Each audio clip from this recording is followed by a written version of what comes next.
Good morning to you. Sunday's gone, Monday is here. It's the start of a brand new week, and we're starting it the right way right here on the AM show. My name is Benjamin Akakwe, and I'm going to be in your company over the next 4 hours. We're glad to have you. Well, coming up shortly, the news, and right after that, we'll be joined by sociologist and political analyst Dr. Christopher Ampadu for the news review. He is also director of the Samaritan Strategy for West Africa and lecturer at the Pentecost University. After that, sports will be served to you by Muftau Nabila Abdullahi, and then we get into our big stories. Now, the success of the DDEP is critical as government charts a path with the IMF. We have a conversation on those self-same matters this morning and other issues bordering on the economy with Dr. Theo Acheampong. He'll be joining us for that second, interaction, that initial interaction, I should say, on the DDEP and the economy. That's what we're looking at this morning on the show. We'd also, of course, talk about what is next as Democracy Hub has brought an end to its 3-day protest dubbed Occupy Julobi House. Do you think they achieved their goals? What are the lessons learned? And in fact, in terms of policing, yesterday some of them were here in the studio with me, and some of the things they shared with us were nothing to write home about. We'd be interacting with some of the organizers on that beat. Again, we've got further updates on the incident in Pusiga resulting in the death of 9 persons. We continue to focus our lenses there as investigations into that matter also emerge further. The National Science and Math Quiz is also back. We'll be hearing from organizers prime time. All of that lined up for you this morning, ladies and gentlemen. Just stick and stay with us. The news is up next.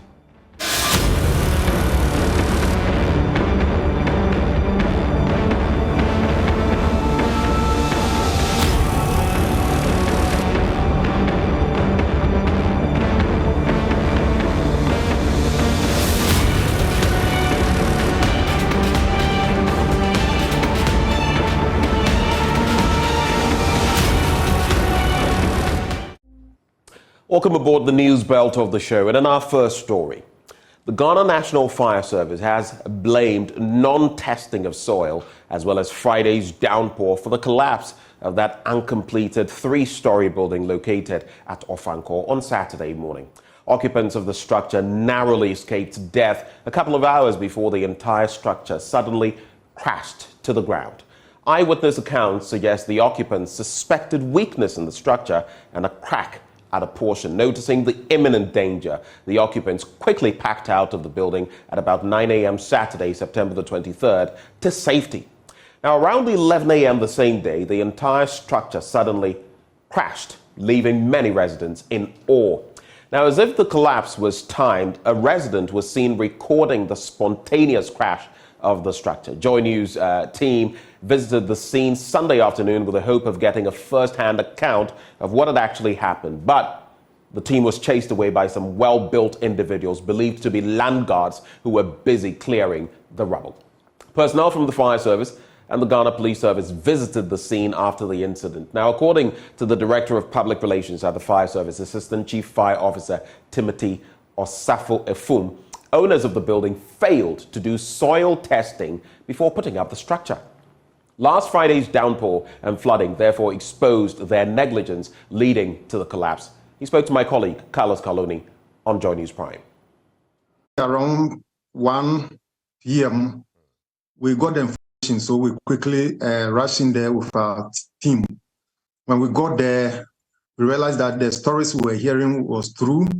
And so we approached the residents in the facility. And we were told that when they woke up in the morning around 9 a.m., they noticed some cracks in the columns of the building. And from them, it seems as if the building was sinking. And so they alerted each other and they evacuated the premises, only for the premises to go down within some 30 minutes after they have evacuated the place. All right, so any idea who owns the place and how many people perhaps were living there? Yes, there are the place is an old place that is being occupied. However, there is some extension, that is this new building that was coming up.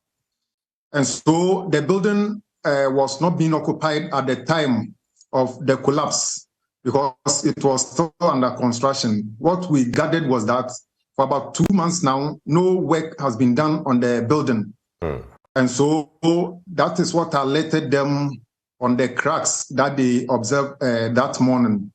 What we anticipate is that it was as a result of the heavy rains on Friday. And so what we are thinking is that normally when you are putting up such structures, you need to do what we call soil tests to determine whether where you are putting up the building, the soil can sustain the weight of the building. I'm sure this was not done. And once there was that heavy downpour, the soil became very loose as a result of the rainfall. And therefore, one side began to sink. Now, an attendant at Wisdom Gas Refill Station at Katamanso in the Kpong Katamanso municipality is receiving treatment at the Tema General Hospital following a fire outbreak at the station Sunday morning. Tema Regional Police Relations Officer of the Ghana National Fire Service, DO3 Ebenezer Yensu, told Joy News the personnel received a distress call over the fire around 5:54 a.m. He says after initial assessments, there was the need to bring in additional fire equipment from Ashaiman, Dodowa, and other places to help. Tema correspondent Kwame Yanka has more in this report. The timely intervention by the Ghana National Fire Service helped prevent what could have possibly been another disaster as a portion of Wisdom gas station at Katamanso caught fire. After receiving a distress call around 5:54 a.m., the service dispatched its team at Katamanso, which is about 2 minutes drive from the gas station, to bring the fire under control. Tema Regional Public Relations Officer of the Ghana National Fire Service, DO3 Ebenezer Yensu, says apart from the generator and the charge pump which were on fire, the ties beneath the bulk exploded. According to him, it took the personnel well over 30 minutes to finally douse the fire.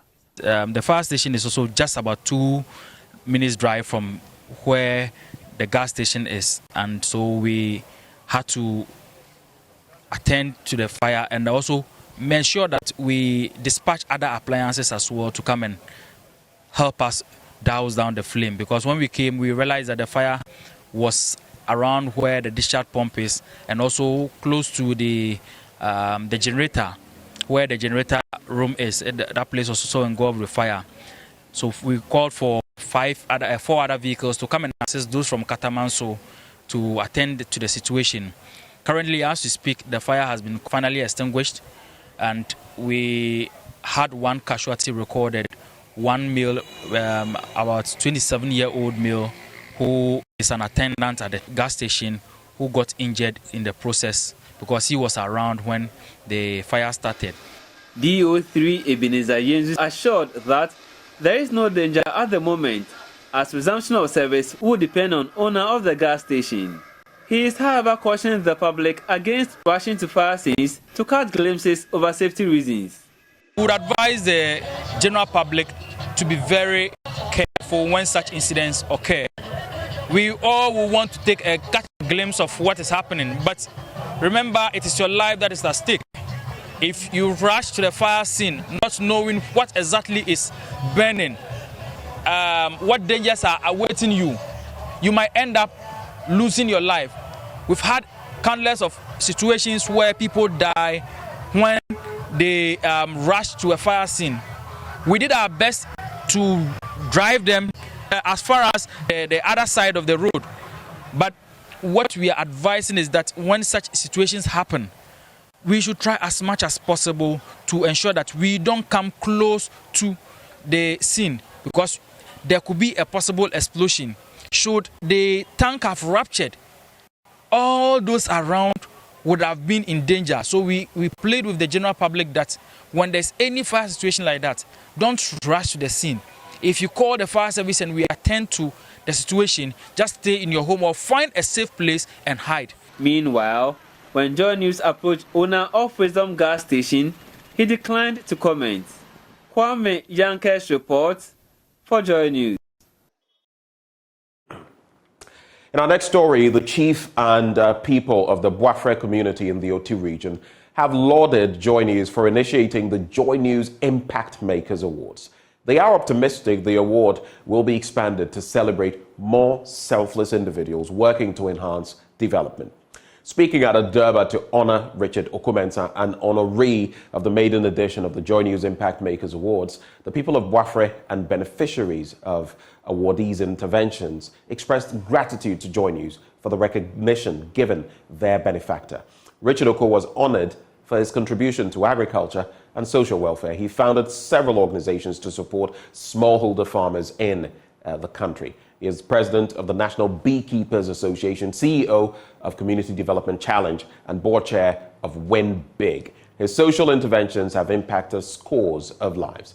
Joy News' Peter Senu was with Richard Oko in Boafre and reports. I'm so overwhelmed by the award given to me by Joy News, the Joy Impact Makers Award. The award is now bringing the energy in me and then in everyone, not to limit ourselves to just Boafre, and even not into just in Chumuru traditional area alone, but they are looking at the region as well. But you know, other regions are also looking at it because it's not only the region that I work. So the demand is becoming stronger. It's a challenge, but it's a welcome challenge, and we are so grateful for it. When this was announced, I told them, they woke up, they watched the program during the presentation all throughout. And when I told them I'm bringing the award to them, the entire community came up together. My team here, the farmers here, very, very dedicated. And the evidence is there for everyone to see. But as they have been saying, now they are ready to support me to expand this project.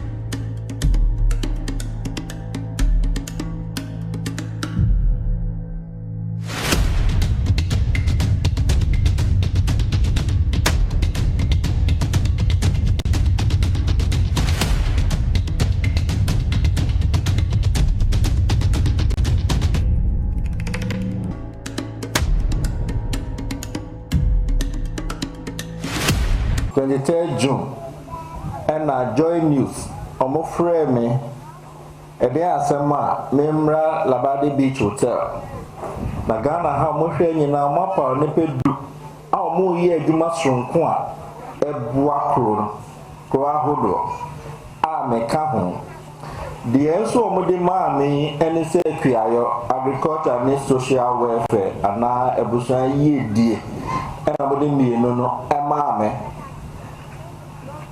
na metna se hunu se we de nyame na moye Boafre mo ye emaye. This is what the chiefs and the people have to say at the Durbar. It's an award given to the manager. It's very significant to the area and then Chumuru in particular, because if we had not cooperated very well with them, we wouldn't have come. So we thank the Joy for, in fact, disseminating the information to Ghana. And we hope the project will continue, expansion will go on, land will be given, and water supply will also be given to our people. We thank you very much for giving this award. I hope the next time you come, the award will be bigger than this. In our next story, the Rotary Club of Accra, Ring Road Central, is on a move to save the lives of children and the people of Brekusu. Members performed an 8.8 kilometer walk to start a fundraiser to raise 1.5 million cedis to complete the Brekusu Clinic in the eastern region. President of the Rotary Club of Accra, Ring Road Central, Nana Kofi Kram, called for more support for the Brekusu Clinic.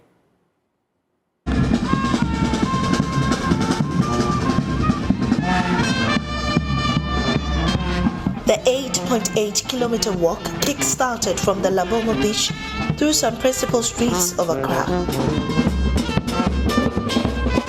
This year's exercise attracted members from other Rotary clubs and the community uniting with members of Accra Ring Road Central to reach its target of 1.5 million Ghana cedis to complete construction of the Brekusu Hospital.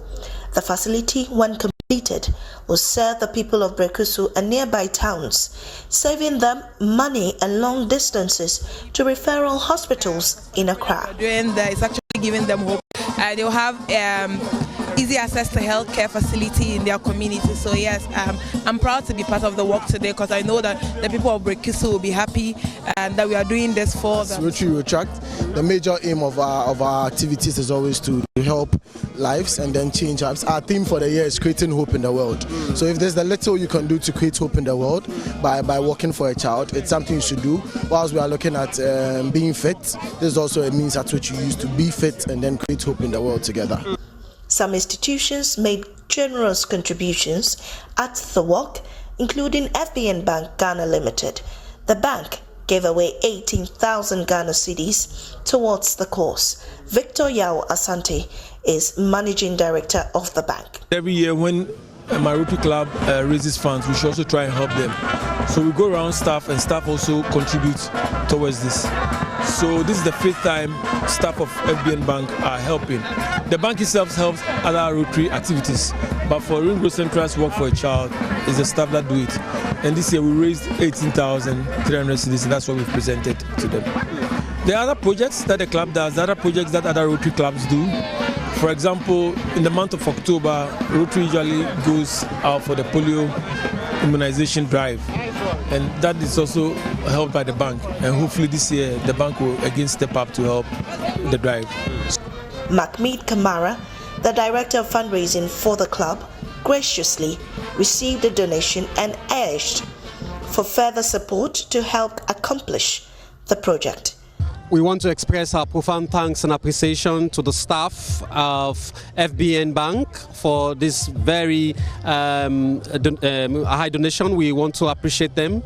And this is not the first time that we are getting, the Rotary Club of Accra Ring Road Central is getting a donation from the bank, especially the staff. So we want to use this opportunity to thank them profoundly. And we also want to encourage other banks and other companies and corporations in Ghana who are seeing this as a corporate social responsibility to support charitable causes like the clinic at Brekusu that we are building. The club president, Nana Kofi Kram, emphasized the importance of this initiative and urged others to also support the club. We saw the need to build a community clinic for the people of Brekusu. Okay. We started the structure. We've been able to roof it, plaster it. We need more money to complete it. So we're having a sponsored walk today to try and raise funds to go complete that project for the people of Brekusu. We need about 1 million cedis, so that's our target. With a bill of completion that we have, 1 million cedis will complete the building. So we are trying to raise funds today to do that. Okay, if you say a sponsored walk, what does that mean? A sponsored walk means that members reach out to friends, individuals, corporate organizations to sponsor them as we walk. Okay. So it's a way of raising money so that I'm not lying in my bed and asking you to give me money. Okay. We're putting in some effort, and that effort is rewarded by the funds that the sponsors would give to us. James Avaji's report read to you.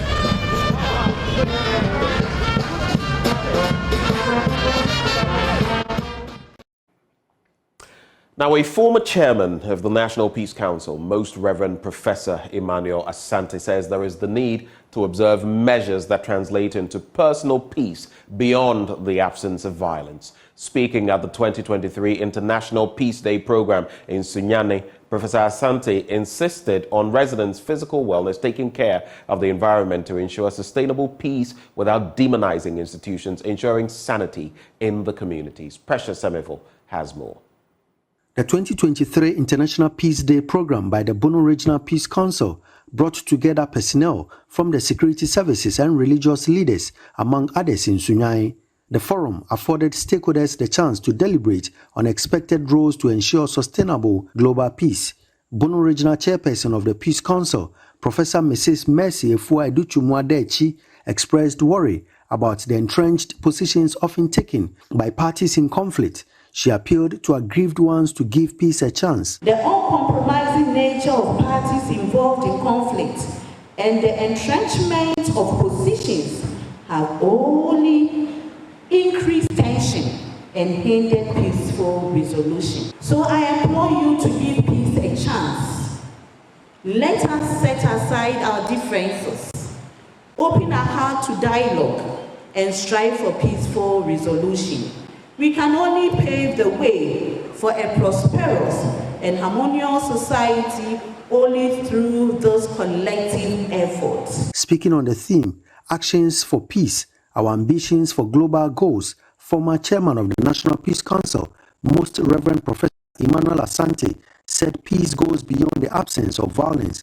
He called for attitudinal change. Environmental pollution brings a lot of problems to us as individuals, and that affects the peace of our nation. For example, noise pollution. If you have a neighbor who is always making noise, there is bound to be tension between the two of you, and many, many other things. So the Sustainable Development Goals deals with all those aspects. So the peace we are talking about is not just quantitative in the sense that, you know, there's no war, there's not this, there's not that. But the inner peace, there is the qualitative dimension. Each and every one of us as individuals in the community, we have roles to play, we have things that we must do to ensure the peace of the community. He bemoaned the demonization of institutions that seek to enforce laws to ensure sanity in the communities. Qualitative peace will ensure that institutions that are put in place to ensure that these things are done are also done. If the police is to crack the whip, they should go around, or the EPA are to go around and telling people that churches that shouldn't be making noise. People will capitalize on that and demonize them. And yet they are doing the right things. In our preaching, in our purpose, we need to let our people understand that these are crucial matters. Sin is not just fornication, drinking, and those kinds of things. But if you have no respect for the environment and for your neighbor, it is also sinful. All these things we need to address. Precious Semevo, Joy News, Sunyai. And that's the beautiful note on which we cap off the news. But up next, the news review. Do stay.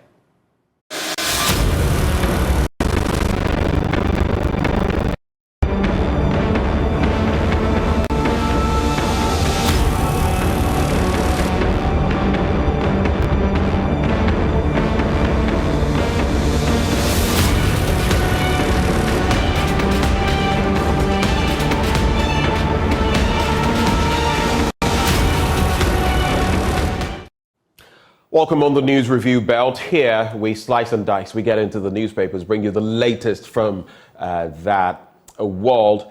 And we'll see whether we'll be joined by our guest this morning. If not, you're stuck with me, and I'm stuck with you as well. Not that it's anything bad. It's always positive. But just start sharing your thoughts with me. I'd like to know what you think about, for those of you who missed especially the probe last night, about the 3-day demonstration of Democracy Hub. What you make of it, what you think were the gains, the takeaways from that event, the lessons learned. What do you think about how the police comported itself, especially on day one, with the arrest of the 49, which some have suggested were actually 56, and matters arising? Will this make the exercise of, 21(1)(d) of our Constitution more actionable, more practical in the face of the Public Order Act? It has become a bit of a ritual where when massive demonstrations are planned, you would see the police service come in and say, no, you can't embark on this demonstration, and this and that, for public safety reasons or for security reasons, like was pointed out in the last endeavor to go to the Jubilee House. Over the course of the 3 days, the police did not allow the demonstrators to get to the seat of the presidency. Some of us are asking, why? What do they have to be afraid of at the presidency? At the White House, I've actually seen people picket the White House. It's a security zone. Yet people have gone there, maybe not within the inner perimeter, but people have gone to that facility to demonstrate, to protest. Are we any different? Or when it comes to the standards, since we like talking about standards and democracy and all of those flowery terms that mean practically nothing, are we exercising a very different form of democracy? Yesterday, speaking to Salam Mustafa, who is National Youth Organizer of the New Patriotic Party, he said, well, he disagreed with the actions of the police and that modern policing shouldn't involve what we saw. But then again, he said, which got me scratching my head, curious, that if the demonstrators had got to the Jubilee House, they would have, the Jubilee House staff would have taken any petition that the people had. But wait, the police was preventing them from getting there. What do you think? Has our police service been weaponized against us, the taxpayers who put clothes on their back? The navy blue they wear is paid by your tax money and my tax money. Of course, their tax money included. They are fed by our taxes. That's what is used to pay them. I want you to share your thoughts with me on that all-important matter, even as we get into the newspapers. But this segment, always brought to you by Endpoint Homeopathic Clinic. And of course, they are offering free prostate screening if you're a man, free fertility screening if you're a woman. Here's where you can locate them. They are here in Accra at Spintex opposite the Shell signboard. There's also Kumasi Kronumabwe here behind the Angel Educational Complex. There's Takrady Anaji State, there's Tema Community 22, there's Tichiman Hanswa and there's Siaman Zama. If you'd like to call them, which I proffer that you do, the numbers are 0244 867 068 or 0274 234 321. Endpoint Homeopathic Clinic, the end to chronic disease. But just the start of the newspaper review. So I'm waiting for your thoughts. I'm going to activate my Facebook now so Joy News on Facebook. I'm going there now. If you shoot comments, I will see them and then I will respond accordingly. I'll also introduce to you shortly our guest for the newspaper review as he comes on board. Let me just get some of those details to share with you. I'll get the name of our guest. It's a first time, so I'm not too familiar with his name. I'll get his name and then we'll take it from there. In the meantime, the Finder newspaper says, we're just doing our work and not harassing traders. The GRA says so. Diaspora investors vital for Africa's prosperity. That's according to the APN. Oforiatta welcomes Ghana's selection to host CVF Secretariat. And lots of talk, isn't there? Lots of talk. That's what we like. We're good at talk. French classes for 2000 commences to serve French-speaking tourists better. That's according to Dr.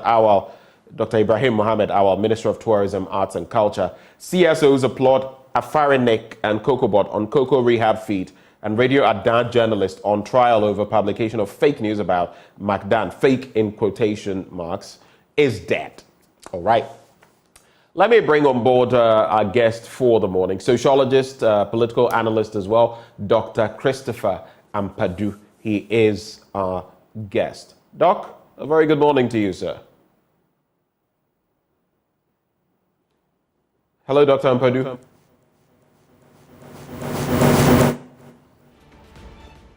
Doc, can you hear me, sir?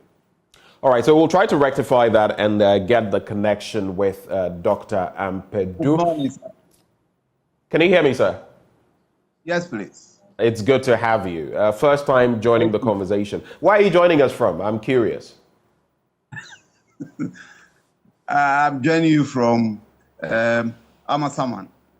Amasaman, it's good to have you. I wonder what your neighborhood was like when the rains came just some 2 or 3 days ago. For me, I experienced a lot of flooding. Took me 2 hours to get home. What was it like for you, sir? I had traveled to the central region, and so I was around Cape Coast when the rains started. My problem was when I was getting to Accra from Kasua, I had to spend over 2 hours in the traffic just because the whole place is so blocked and there was no way for me to go through. It was a very hectic time for me.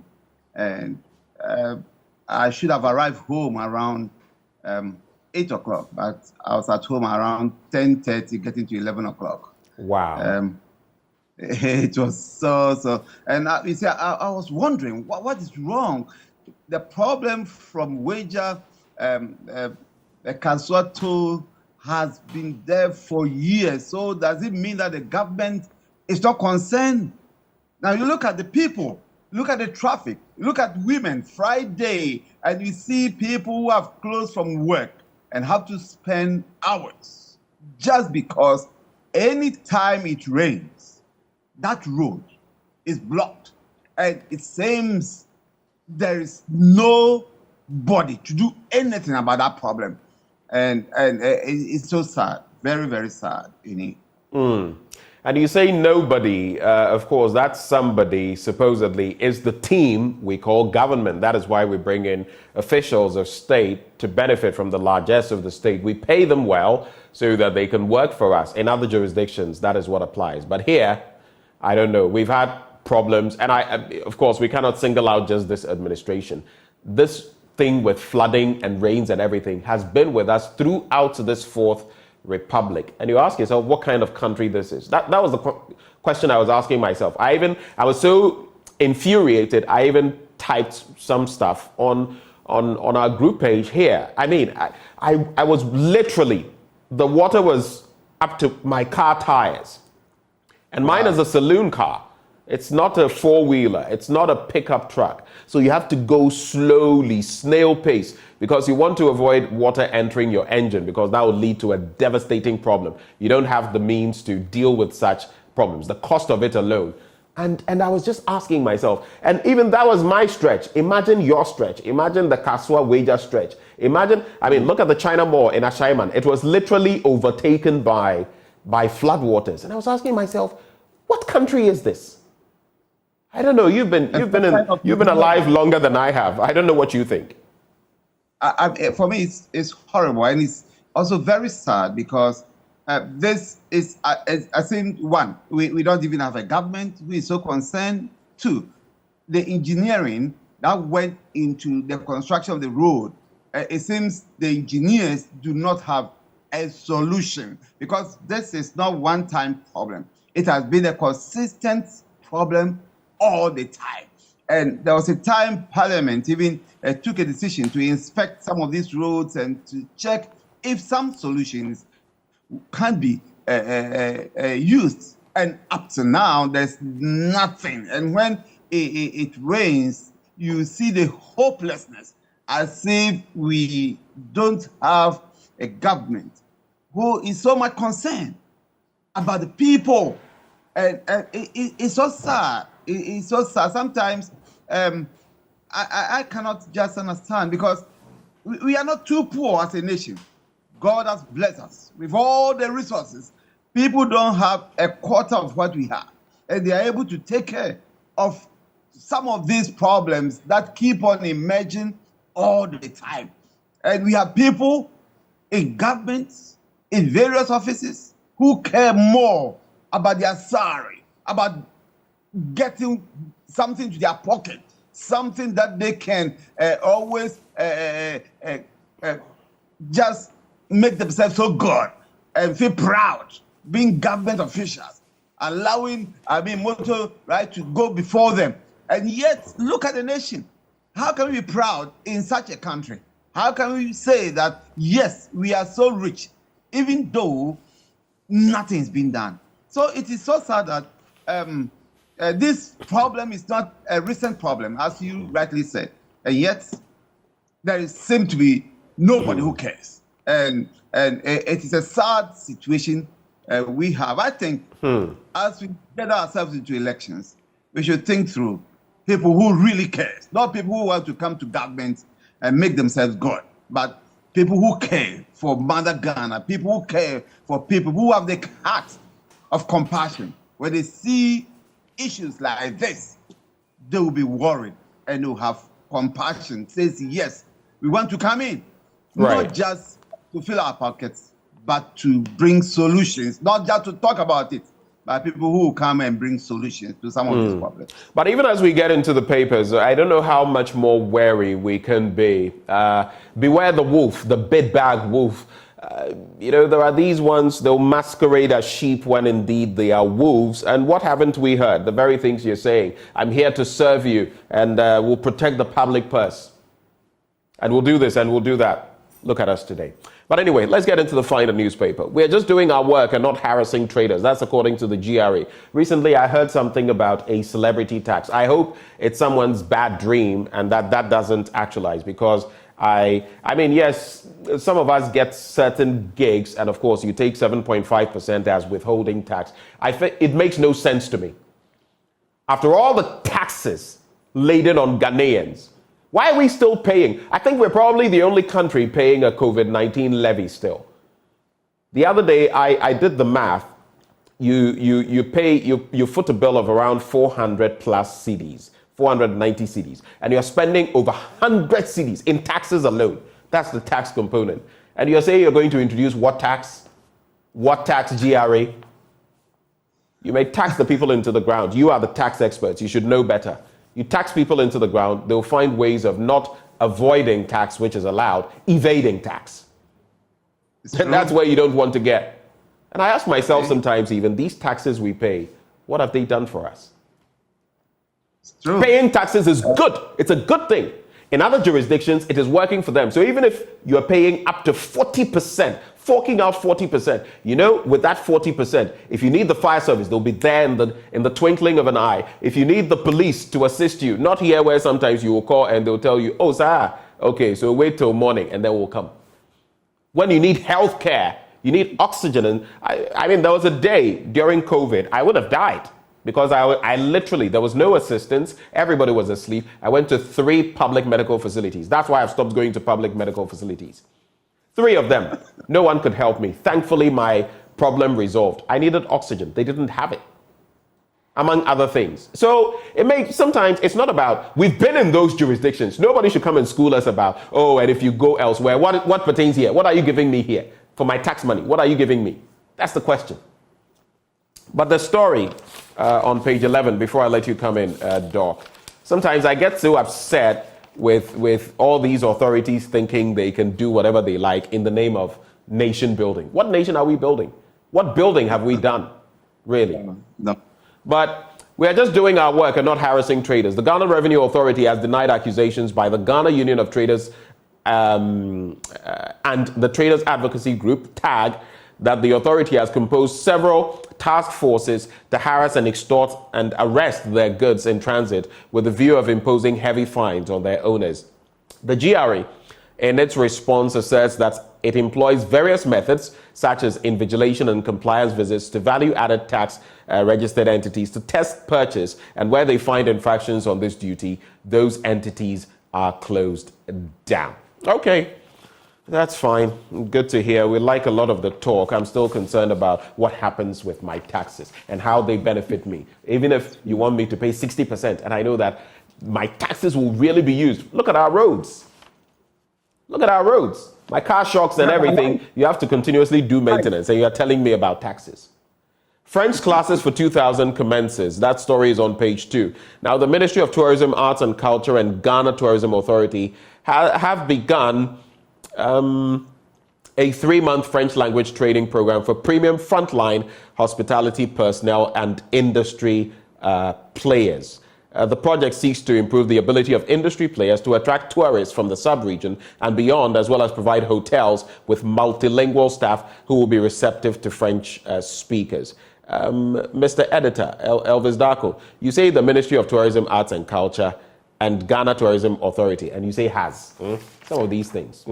Those petty things should not be happening. Of course, two entities, plural. But an interesting point, Doc, that is made, and I've always supported this. I've always felt that we should learn French. If no language at all, every Ghanaian should be familiar with French. Unfortunately, it's not what we see. How do you react to that story and that from the GRA harassing GUTA and TAG members? Thank you so much. As you rightly said, French is so important. My work, I train pastors across West Africa, and I'm in charge for 15 West Africa countries. And learning French, I think, is so important for us in Ghana. Surprisingly, for the English-speaking countries, it seems speaking English makes us so proud that we think it's enough to take us globally. And so people are not keen when it comes to learning French. But then we are so much surrounded with the Francophone countries such that I think we have no option than to learn French. Learning French would really put you into the global page whereby you become relevant. Again, many Francophone countries will want to spend their holidays in Ghana. And if they do come and they realize that even communication is a basic problem that they are not comfortable with, I think they will not be encouraged to come. And so I believe it's a good thing, but we're starting too late. And it's a good thing to start now. At least the basic ones, we should have the idea of communicating, greetings, how are you, and how's life, that kind of thing. And I think it gives a good reception to a visitor who is visiting us for the first time or who is coming to have some fun in Ghana. In addition to that, taxes, as you rightly said, are so good. There's no country without taxes that can progress. But as you said, taxes are not just paid for payment's sake, just for you to be tax friendly. Taxes are paid for development. Taxes are paid for increase in the social welfare of humans in society. If, on the other hand, as we can see, we've been paying, for example, street lights tax over the years. You pass through major streets in Accra and see how the whole city is in total darkness. I mean, I don't know if the tax collectors have moral duty to keep on asking for taxes. Because here we are. That is exactly my point. Do they have the moral right to keep on asking the people for tax upon? And this is even an administration that told us they would move from taxation to production. Now we're seeing more taxation than ever. Ever. And it's incredible why they keep on have the moral right to even ask for more taxes when even what you have been paying, they don't even explain to us how that money is being used. For street, look at the light, look at the various lighting systems that we have in the city. And you're asking, you go to a restaurant and then you pay, you are just eating for about 100 cedis, and the tax component is about 30 cedis or 45 cedis. And yet, what is that tax being used for? Talk about national insurance. Go there and see they owe in billions. Now, I don't think we should be taken for granted. The Ghanaian is being used as if he's so ignorant, he doesn't care for anything. And I think it is time we tell our government, various government, that you cannot take us for a ride. Ghanaians, I don't know, politicians have taken advantage over our quietness for all this time And I believe it's time for us to rise up and then at least inform the government that please, please, please, it is time for accountability.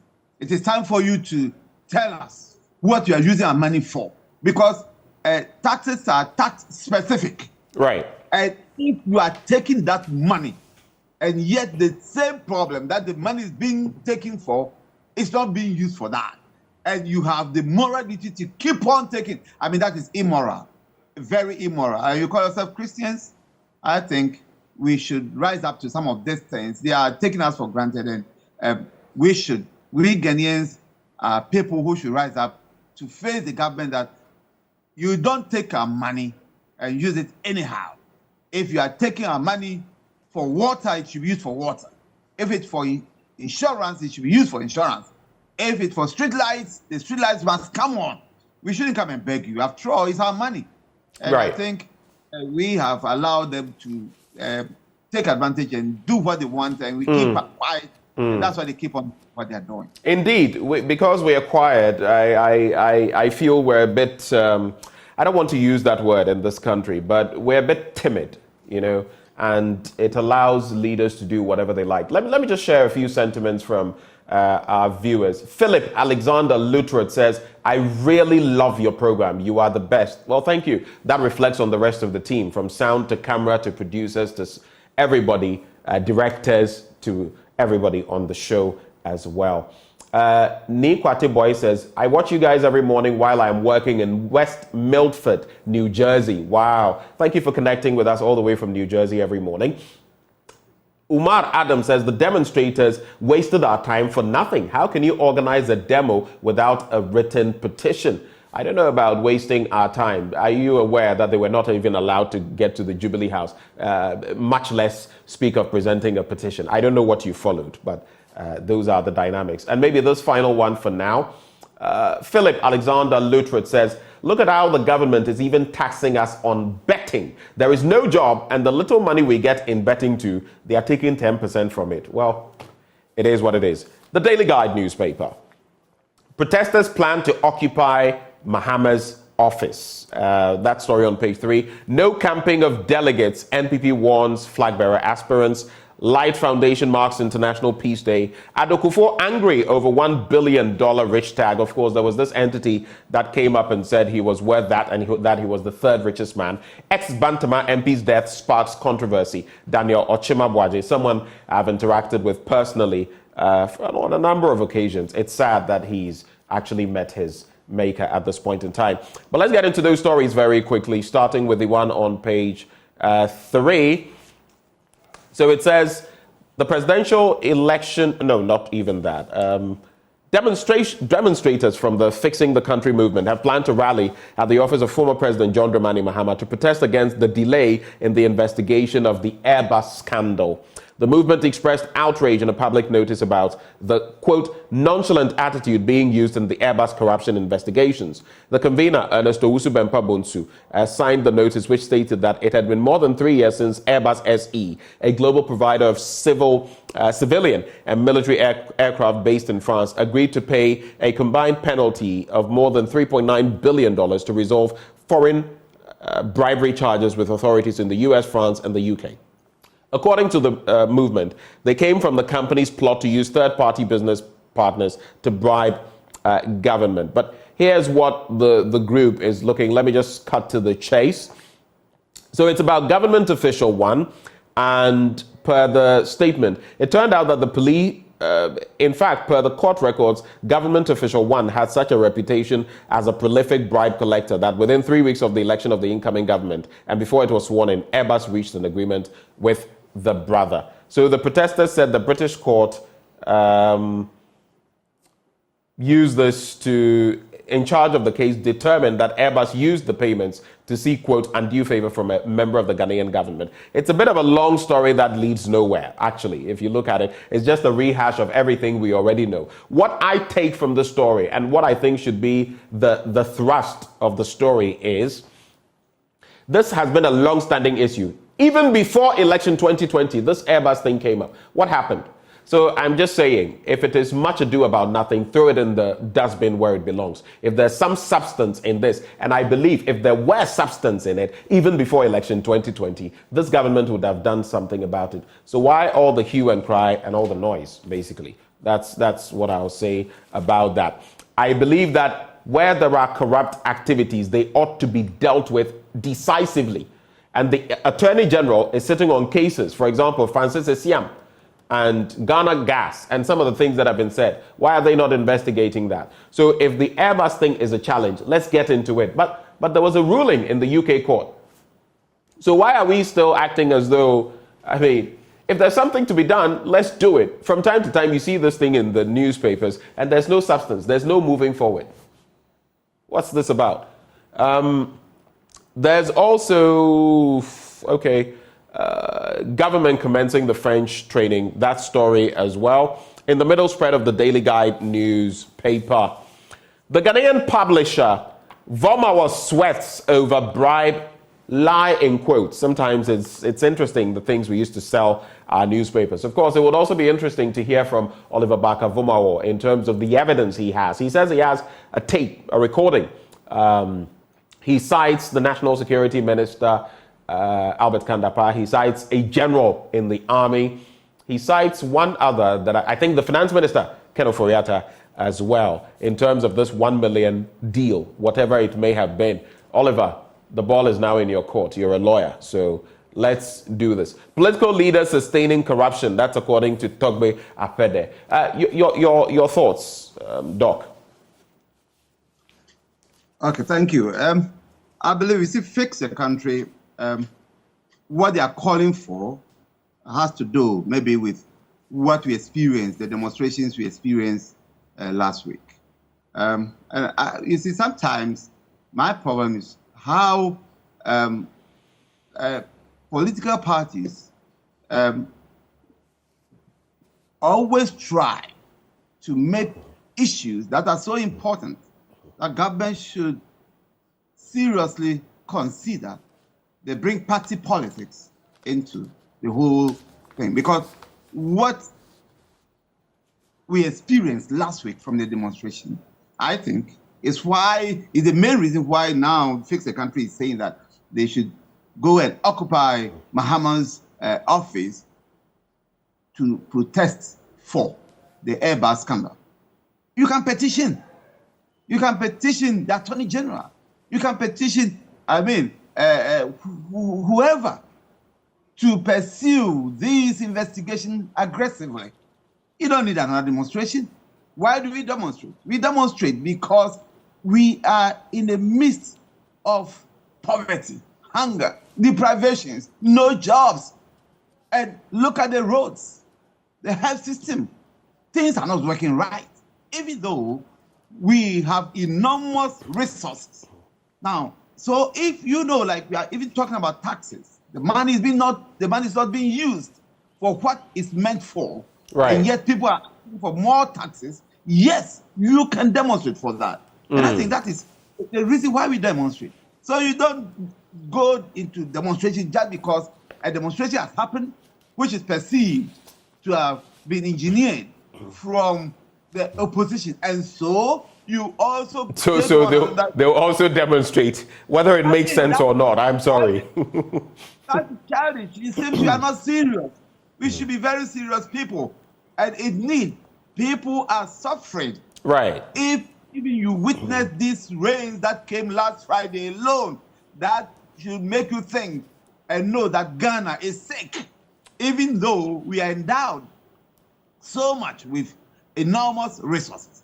And so you see, I think it's petty for them to come forward to say that they are going to occupy Mahama's office based on this accusation. Right. When we have relevant bodies who are already working on it, and if they are slow, you need petition them to accelerate the investigation or whatever, rather than take on a demonstration. Well, so for me, I don't think that is an issue we should seriously think about. Right, right. Doc, we're grateful that you've joined us this morning. It's been insightful and exciting engaging you. And I look forward to the next time. Of course, Dr. Christopher Ampadu, he's a sociologist and political analyst, joining the conversation with us this morning. Just to leave you with these headlines, the Chronicle: Alan Cash to drop political bombshell today. It's at the Movenpick Hotel at 2 p.m. We'll find out what happens.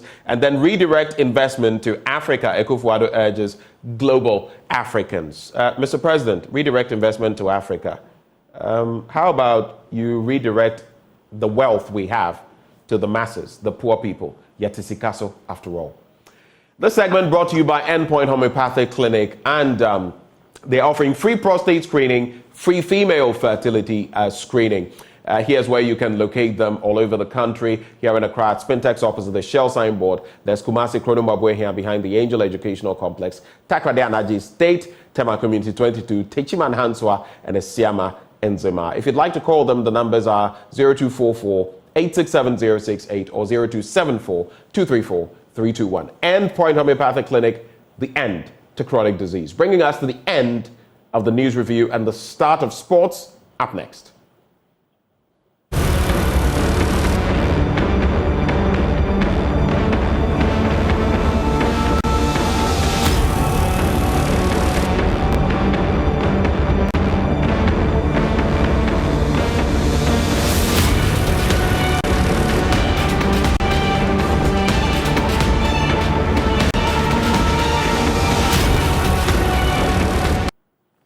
Well, thank you for staying with us. Thank you for joining us. We're back on the AM show with the big stories. It's a Monday morning, and we're going to be focusing on the economy. We're going to take it apart, different components of the economy, especially focusing on the DDEP, the renewed attempt. I'll be finding out from my guest whether it's a haircut, so to speak, or something else. I've heard that even our use of the word haircut may have its own dynamics. But this is where we are. We're going to be looking at the DDEP, the state of the economy, the IMF pact or agreement, and the way forward on that. Joining me in the studio is Dr. Theo Acheampong. He's an economist and political risk analyst. Did I get that right? Absolutely. Great. Doc, thank you so much for joining us. Yes, great here. Morning, yes. And it's, for some of you who are not aware of this, Doc usually is on the other end of town, so we'll have him on Zoom. So having him in the studio like this is a rare opportunity. He actually came down for the Banredu lectures, and we're tapping into that. Eventually, I'll also find out from him, some bits about the Banredu Memorial lectures. And unfortunately, even as we contemplate Kojo Banredu, fantastic human being. I said it at the lecture that day. We've also lost Ochima Boaji, the former member of parliament for Bantama. Our condolences to his family and his party as well. But let's start with this. If I asked you today, Dr. Theo Acheampong, what is the state of Ghana's economy? Just give me a snapshot. What would you say? It's been tough. It's been difficult. I have interacted with a number of people you call ordinary Ghanaians on the streets, right? So this is from the pure water seller or the cocoa seller to the guy who sells PK. And their lived experiences, which is perhaps the biggest barometer of whether or not the economy is doing well, is one that is challenging for them. So we're seeing, of course, inflation still very, very high, in excess of 40%. And this impacts the people, cost of living, fuel, food, and things like that. And then, you've got the other macro variables that are play. If you're doing business and you want to borrow, you're still talking in excess of 30% borrowing rate. In fact, the Bank of Ghana's own policy rate is 30 or so percent. And we have made some progress on some of the debt restructuring, but even that, it still hasn't fully materialized as yet in terms of improving the fiscal balances of the country. So when you look at the number of the core economic indicators at the macro level, and you translate it also at the micro level on how it affects livelihoods, it's not a good story. It's not a good story. Yesterday, this just reminds me of the national youth organizer of the MPP, Salam Mustafa. We had a conversation on the protest, the demonstration, 3-day demonstration, and maybe I'll pick your thoughts on that along the way. And he brought up inflation, citing the United States, for example, and I had to quickly ask him to refresh his memory about the percentage of inflation in the United States versus our inflation, which is the best we've seen in over 11 months, and that is still over 40%. Yes. That is the best we've had in close to a year, and it's still over. Can you imagine 40% inflation? And if, in fact, it's probably, if I'm not mistaken, about the third highest inflation in Africa. I mean, we were highest at a point. So it's still very, very, very high. I mean, the point is, yes, we've had a global inflationary environment or story for the last 1 year or 1.5 years since Russia, invaded Ukraine. But different countries have felt it differently, right? So even when people make the argument that inflation is being felt in the UK, in the US, EU, and all these advanced economies, and it's at like a 40-year high in those jurisdictions, you're still talking in relative terms about 7, sometimes to maybe about 10% inflation in these jurisdictions. And even there, you've seen a major correction now where inflation is starting to come down as a result of the hikes in policy rate by the US Fed and others. But when you look at Ghana and you even look at Africa, right? In Africa, different countries, 54 countries. But fundamental question is, why is it that Ghana alone, you're talking in excess of 40%, and you're comparing yourself to Zimbabwe and some of these other places that have had major issues with inflation over. So it tells you that fundamentally there's something wrong and amiss in the case of Ghana. And you even look at that vis-a-vis food inflation. And now we're one of the highest when it comes to food inflation in Africa. So how much you earn versus how much you have to spend on food alone on the continent of Africa. I read a story recently from Business Insider Africa, and it is we're in the top 5, when it comes to food inflation. And that is also, I mean, because of course, then you have the issue to do with taxes, but definitely you are looking at fuel prices going up, food prices going up, the prices of other consumables going up. It means it's... And in fact, it might even begin to go up again, because remember that we're in September. Typically, around this time I get to your point. There should be food around, and then, people moving food from the market, maize, yam, and all of that. So if inflation in as of the last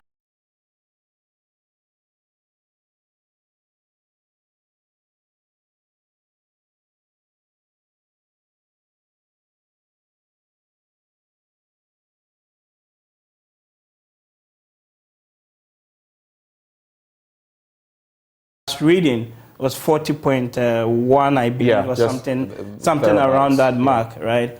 Going into the busy lean season in November, December, January, where again we've got lots of food imports coming in. Exactly. Then you're actually likely possibly to see inflation even begin to go up based on the historical trends and the numbers. The other thing is inflation is also driven, of course, you need to look at the household consumption expenditure patterns. And in Ghana, relative to other African countries, we're spending typically about half of the household consumer expenditure is on food and fuel, right? Other people spend a little bit more, but we sit in the middle or the median pack. So if you're earning, for argument's sake, 2,000 cedis a month, and you're spending 1,000 cedis of that on just food and fuel or transportation, and you have these global shocks, but also local factors at play, where your exchange rate, it's relatively stable, but you still have the food component going up, then you end up spending more of your money, right, just catering to these basics before we even start thinking about, having to save and put some of the money away for a rainy day. And those are very interesting dynamics you bring to the point. I just want us to look at taxes before we get to the DDEP and how we've gone about it, timelines and everything. There's this interesting picture. Recently, I mean, you know, now they are taxing betting. Yes. So your wins, I think, when you're trying to, they take 10%. Yes. Okay. Now we've heard, I don't know whether it will materialize, of some celebrity tax where, you know, if you go and MC a program, you'll be hit. I mean, there's withholding tax. I mean, there are some gigs that you get of a certain magnitude. And yes, we've been doing that. But you want to generalize this, so you go for that birthday party. Hey, you go for, I don't know whether that will not bring about tax evasion, because tax avoidance here in this jurisdiction is okay, but tax evasion is the problem. But you look at all of these things, of course, for an administration that said they would move our economy from taxation to production. Yes. You are in the UK. You pay hefty taxes. Yes. But you get, what are the boons, the benefits you get from the state versus what we get here? Terrible roads and galamsey and everything, you know, in between. Do our taxes in Ghana make sense? Do our taxes make sense? We are paying about a third or a fourth. If you go and eat at any eatery or something, you're paying about a third or a fourth of that, I think, in taxes. So it's a chicken and egg thing, right? The point is that we need to raise the tax base. That is undisputed. So if you're collecting 13%, 14% of your GDP in terms of taxes, and your peers are doing 18, 20%, even in Africa, in the sub-region, then you have a problem, right? So then the issue then is, what are the tax handles that traditionally we have been collecting these taxes from? And if you actually, you know, break that down a little bit, you begin to see that for a major chunk, we're doing all these indirect taxes, right? So people are paying maybe something on fuel, you purchase VAT, credits, you go and buy credits, things and all of that. And that is, you know, roughly, if you look at the numbers here, consumption taxes other than VAT is about 30% of our tax structure, right? In Africa, the average is about 24%. And if you look at individual taxes, so ours is on the higher side. It's on the higher side, even in Africa. In the OECD or more advanced countries, it's about 12%. Which is lower. Which is much lower. So you need to flip that. So flipping that means that in Ghana, individuals are paying it's just 14% in individual taxes, pay as you earn, PAYE, and all those things. South Africa is doing 34. The African average is 15. OECD average is 24%, right? So you need to shift that structure from some of these consumption taxes more to direct PAYE type taxes, right? The argument can be made, which is, okay, what do we use the money from, which I'll come to in a moment because you're talking about roads and all of that. But the fundamental point is that there are some tax handles that we need to restructure, including things like property taxes. And I also support the betting tax, if not for anything at all, in trying to shift certain consumption patterns or trying to change certain behavioral, patterns. You were talking about, people doing celebrity endorsements and all of that. Now, if you went for a corporate event, of course, they would take withholding tax. Exactly. But if 7.5% will definitely. If you went to officiate maybe a colleague's wedding, you're an MC, and you're paid, for argument's sake, again, let's say 10,000 cedis. Right? I think it's fair that a certain portion of that needs to, because other than that, then you have to do your self-declaration, self-filing, and all of that. We don't have all of the processes at the moment. Those processes are practically hobbled. But even the incentive to do it, even if the processes were there, it isn't there. Okay. So you now shift the burden to the person paying you. If they're doing maybe a Momo transaction and all of that, of course, they take the 1% e-levy. That's done and dusted. But the fundamental point is that it's a service that somebody has rendered or you have rendered to the person. And if it's a service, then there must be some minimum type of right? I mean, which you would find in many other jurisdictions. In other places, that is the case. You pay. But we've been lazy with our tax system. Yes.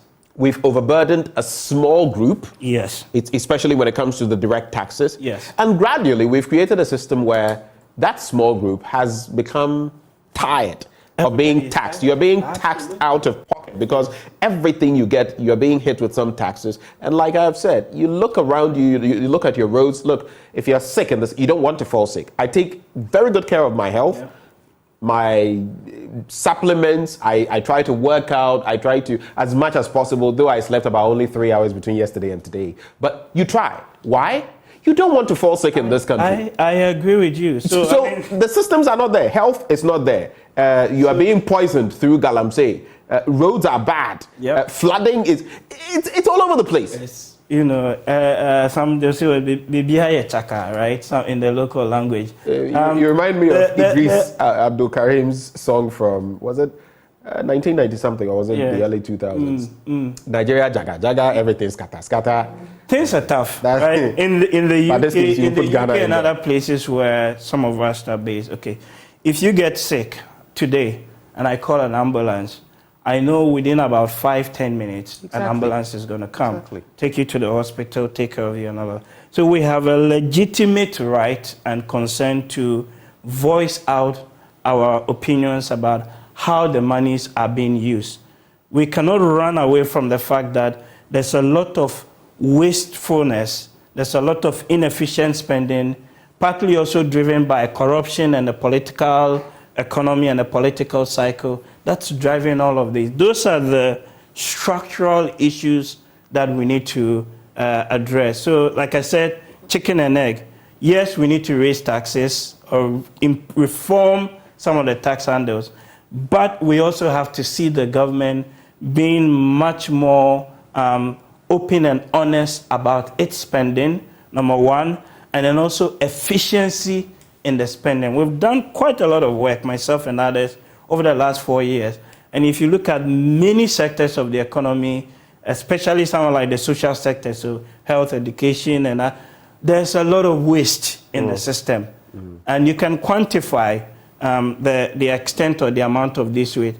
And if you are able to block some of them, the procurement-related issues, the non-implementation of GIFMIS, things to do with varying expenditures or incurring expenditure overruns, then there may not even be a need, right, to introduce these new tax sort of handles. So we need to do both. It's not like a binary choice where you it's either this or that. That I don't subscribe to that. Okay. You've got to do both. Quick one, just to wrap very quickly, 20 seconds on this. Taxation to production, is it possible in our system? How do we go about it? You need to reform. Because obviously this administration said it, but they are not living up to it. How do we do it? Yeah, no, so the how comes down to, let's look at the individual tax handles. And then also let's fundamentally ask ourselves, what is the overall economic agenda or strategy that a government wants to pursue, right? And that has to even be linked to your national development agenda and plan and all of that. Because it is those strategies that gives course or gives way to the tax instruments and the handles that you use to drive growth. The challenge we've got currently is that there is some growth, but it is not translating into improving livelihoods. And number two, it is also not translating to even improving productivity. You get a point?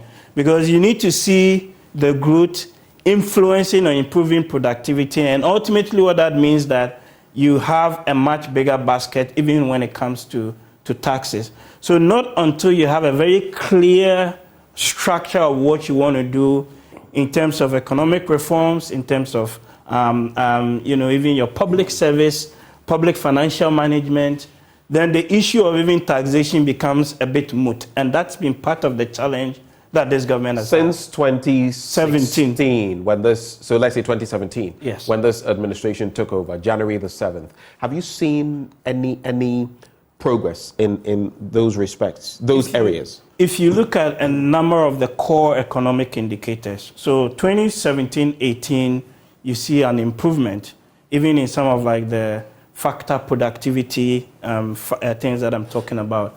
But then just after 2019, going into 2021, and you can even add 22, a number of these indicators actually have gone the other way. And remember, we even warned about this. I've sat in this studio and others and say, look, this was long before we were heading into this was long before COVID. Before COVID, during COVID, and even after, just before we round up. So, because remember, during the COVID time, the government came and said that they were going to spend almost about initially it was 4.5% extra of GDP in deficit spending. And then the target was revised to 7.8%. This is all in the budget, right? By the end of the pandemic, coming into even 21, 22, we had ballooned that in excess of 12, 13%, deficit spending. And not all of that went into addressing COVID. Some of them were driven by the elections-related spending. Okay. Now let's talk about, I just wanted you to bring to bear some solutions. Let's talk about the DDEP. If you look at what the IMF told us, we were expecting, do this once. Let it be as painless as possible. It's a bitter pill to swallow, but don't overdo this. Ensure that different aspects of the economy can still stay above water, keep afloat and all of that. Those were the descriptions from the IMF.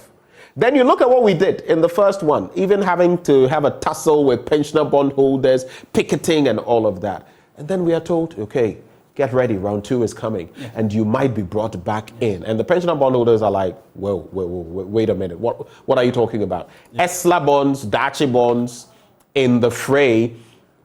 And then we hear, if you read the memorandum, they even talk about the fact that T-bills may, that is from the initial document, may, at some point fall into these. Now we know there's an over-dependence on T-bills now from government's end because the capital market, international capital market has been closed to government. Yes. What is your reading? What does all of this mean as we go for round 2? So for starters, let me maybe be very emphatic. Any attempt to restructure T-bills is going to spell disaster, right?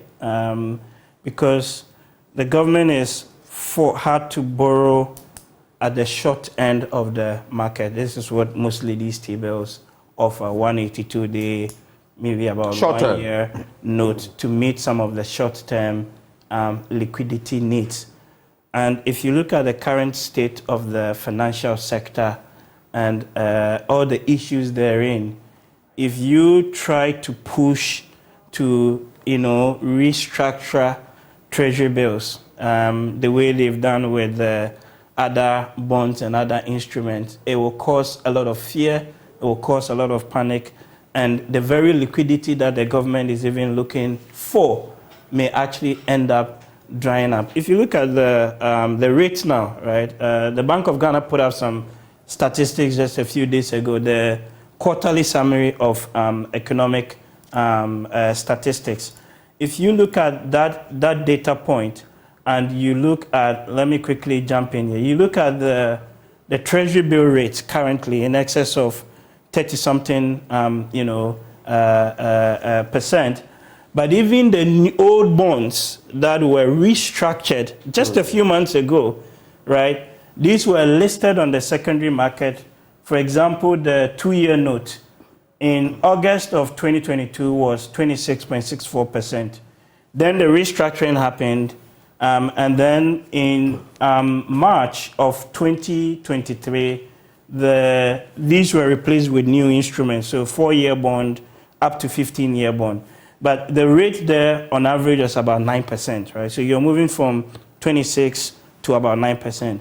As we speak currently, this August, and these are statistics that the Bank of Ghana has published, you're talking almost 19%, right? So you've done the restructuring, brought the rates down, listed it, and the markets basically don't believe you. Yeah. Right. So you see. No, but with everything that has happened, market confidence would definitely not be there. The people still demanding a higher premium to be able to hold these government instruments. And so if you now want to even now extend that to treasury bills, which is almost like a no-go area, I mean, it's just going to be quite calamitous in my view. And we even hear that, I mean, and this is information that we can confirm, that even at the inception of all of this, some people were allowed to convert their bonds into T-bills. And we ask ourselves, who are these faceless people? We know that those in power, a lot of these members of parliament, ministers, hold bonds. So if we are in this together, and then some section can, find an escape route, and then you say, I mean, I don't know. So partly, I mean, I don't know all of the story around that, but I think, yes, in the early days, potentially some groups of people may have been allowed to convert, their bonds into short-dated instruments. But the issue is this.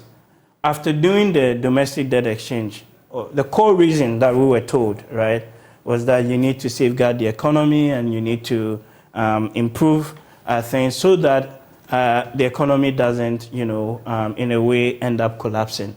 But if you look at some of the other safeguards that the government itself said that they will be doing, right? So there's a bunch of documents from the Ministry of Finance. This document is the investor presentation document that they made in December of 2022. It's a slide, but on slide 6 of that document, they talk about a series of measures that they were going to implement to mitigate the negative impact on the economy. Right.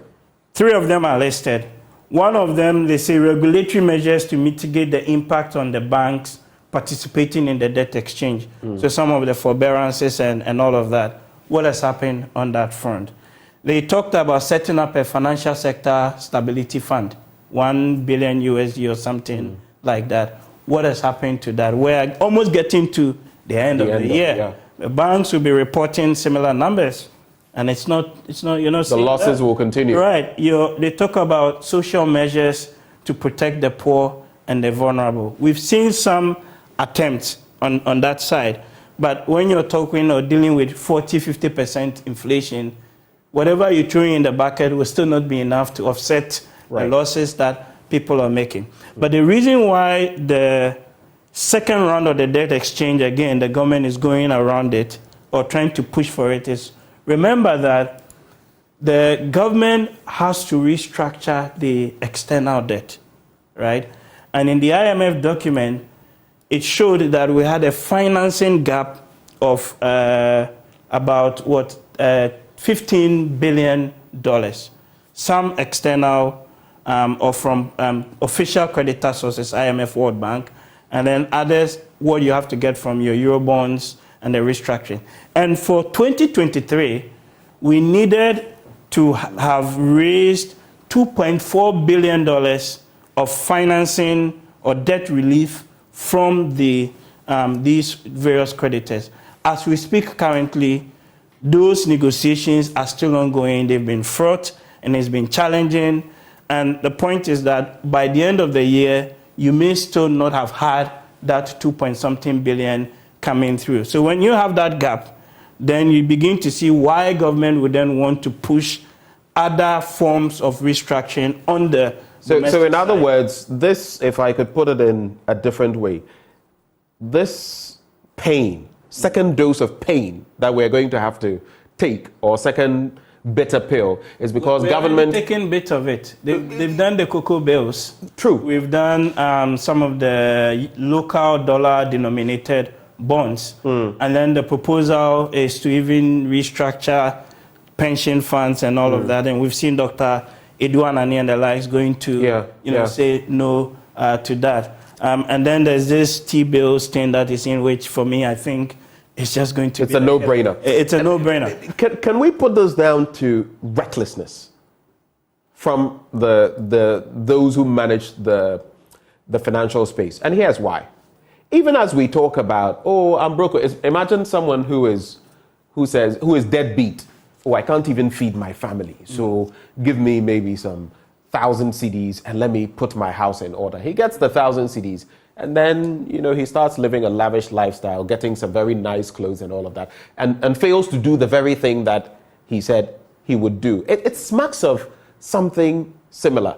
Within a period of 2 months, our public debt has ballooned by 6.3 billion Ghana cedis. So, like Professor Bokpin says, you say you are broke, yet your spending is not slowing down. It's actually shooting up. It's going up, and the numbers are there. You can look at the debt numbers. The recent one that was released in the Bank of Ghana statistics. Again, you can see even the total public debt as in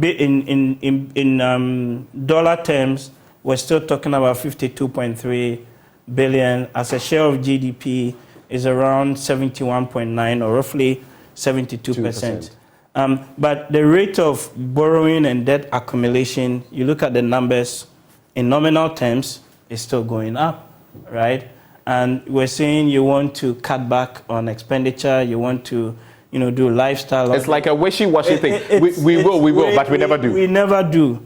And the issue also goes back to the extent to which the fiscal side, right, the borrowing side tends to dominate even the monetary policy side, right? To the point that we've been here, Bank of Ghana has had to spend over 60 or so billion, right, just to support the government last year. Now ask yourself, if the Bank of Ghana is declaring profits of maybe 4 to 3 billion every year, and in 1 year you've incurred almost $60 billion loss, it's going to take you almost about 30 years to recover those losses on the basis of the profit historically. But is that really the reality? I've had some people say that is not the realistic picture. That it will not take that much time to recover from. It could even be 10. It could even be 10 years. It could even be 5 years. But the point is that we've had the fiscal side, the Treasury, Ministry of Finance, practically dominating the economic policy making agenda of the country. And not until you sort of address that fundamentally, you're still going to have issues with the inability to control and to bring down things like inflation and all of that. So of course, the Bank of Ghana, the central bank is the regulator. Now, how will you even regulate? What are you regulating? So we have a flux. Yes. We have a fiscal imbalance, there is, so to speak. On the monetary side, there are some reforms that have to be done at the Bank of Ghana. So the limits on, for example, when, how, where you borrow, all those things, some tightening of the Bank of Ghana Act. But we have even advocated, so myself and others, to even go a bit further when it comes to financial and macro prudential regulation, that perhaps it's time to actually decouple the regulation of the financial sector away from the central bank. So you need to have a separate entity. Like in the UK, they've got the financial. I was just about to ask, what pertains in the UK? That does that, and then get the central bank to focus solely on, the issues of monetary policy and things like that. I think we're getting there, but this crisis offers us an opportunity to perhaps, fast track that process as well. Quickly before we end, the issue of the fiscal dominance, you can trace it back also to the election year or the election 2020. It's all from, you can go back from 2008, 2012, 2016. And in the lecture, I showed a slide that shows you very clearly, if you look at the difference year on year between our revenues and our expenditure, in election years, you see a big jump, right, on the expenditure side. And then you see sometimes even a drop on revenue, or sometimes the revenue goes up marginally. But the jump in expenditure year on year, especially in election years, is sometimes 4 or 5 times more than the difference in revenue that you're making. It appeared to have been slightly controlled in 2016, if I remember correctly. A little bit. But there's always still that spike. You still see the spike. The surge is there. It would be great maybe if they could put the chart up on the screen for I saw it when you put it up. Yes, at but the boundary. consistently you see that. So 2016 comes down, it's still there, but in 2020 during the pandemic you see a huge, almost 10 percentage point increment in the year-on-year change in expenditure. So the election, the political economy, the spending issues are at the cost of the things that we're talking about. And also the point that even all this talk about borrowings and all of that, when you do the analysis, and again you track our GDP growth year on year versus our public borrowings and expenditure, the two are moving in different directions. So there's no direct correlation between your GDP growth and even your public expenditure patterns. And that's worrying. That's a great worry. Because it shows you that you're borrowing to service debt and you're not borrowing to improve the productive capacity. You're just borrowing to satisfy debt obligations, but the real, and that's why you keep talking about. So on the macro level, you see some growth, some level of growth, but it's not trickling down. The micro level is practically non-existent. Then inflation comes in, whittles everything away. You're paying debts. In other words, the ordinary person on the street will just be moving from bad to worse. There's nothing you can see down there. And we are not saying that the macro is not important. What I and other economists have perhaps come to a realization is we've become, for the last maybe 10, 15 years, too fixated on the macro side, right? And less about the micro, the structural transformation, improving productivity, and linking these to things like outcomes, so that it is not enough for a politician to come and tell me that I have built 10 KVIPs or I've done this school or that. How is that improving or translating into your education outcomes or health outcomes, right? Or, connectivity times. Those are the things that I think we need to push our political class a little bit more on as we get into an election year. Let's quickly look at the IMF program, coupled with the general state of our economy. I mean, now Fitch, Standard & Poor's, Moody's, etc. have become household terms. Everybody knows them now on the back of where we find ourselves. But in terms of our economic health, on a scale of 1 to 10, where would you say we are? And then we can get into the IMF program and how well we are faring. So relative to where we were in January, there's been some improvement. Hence why we actually even have an IMF program in the first place. So what would have been your score in January? What will be your score now? In January would have been probably 4. Now I would say maybe about 5.5, 6. Okay. Right?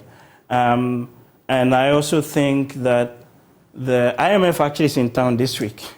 They're going they're going to be having a series of review meetings which will feed into the second review of the fund program. And in early November, we should expect a release from them as to whether we get a second tranche. And again, I am very confident and optimistic that we actually will get the second tranche. We're going to get a $600 million. Why? A number of the structural benchmarks and the indicators that we need to have met before the time. So if you just indulge me a moment, just to pick on one or two of them. So, for example, by the end of June, we should have had a stock take of all payables by the ministry, department, and agencies.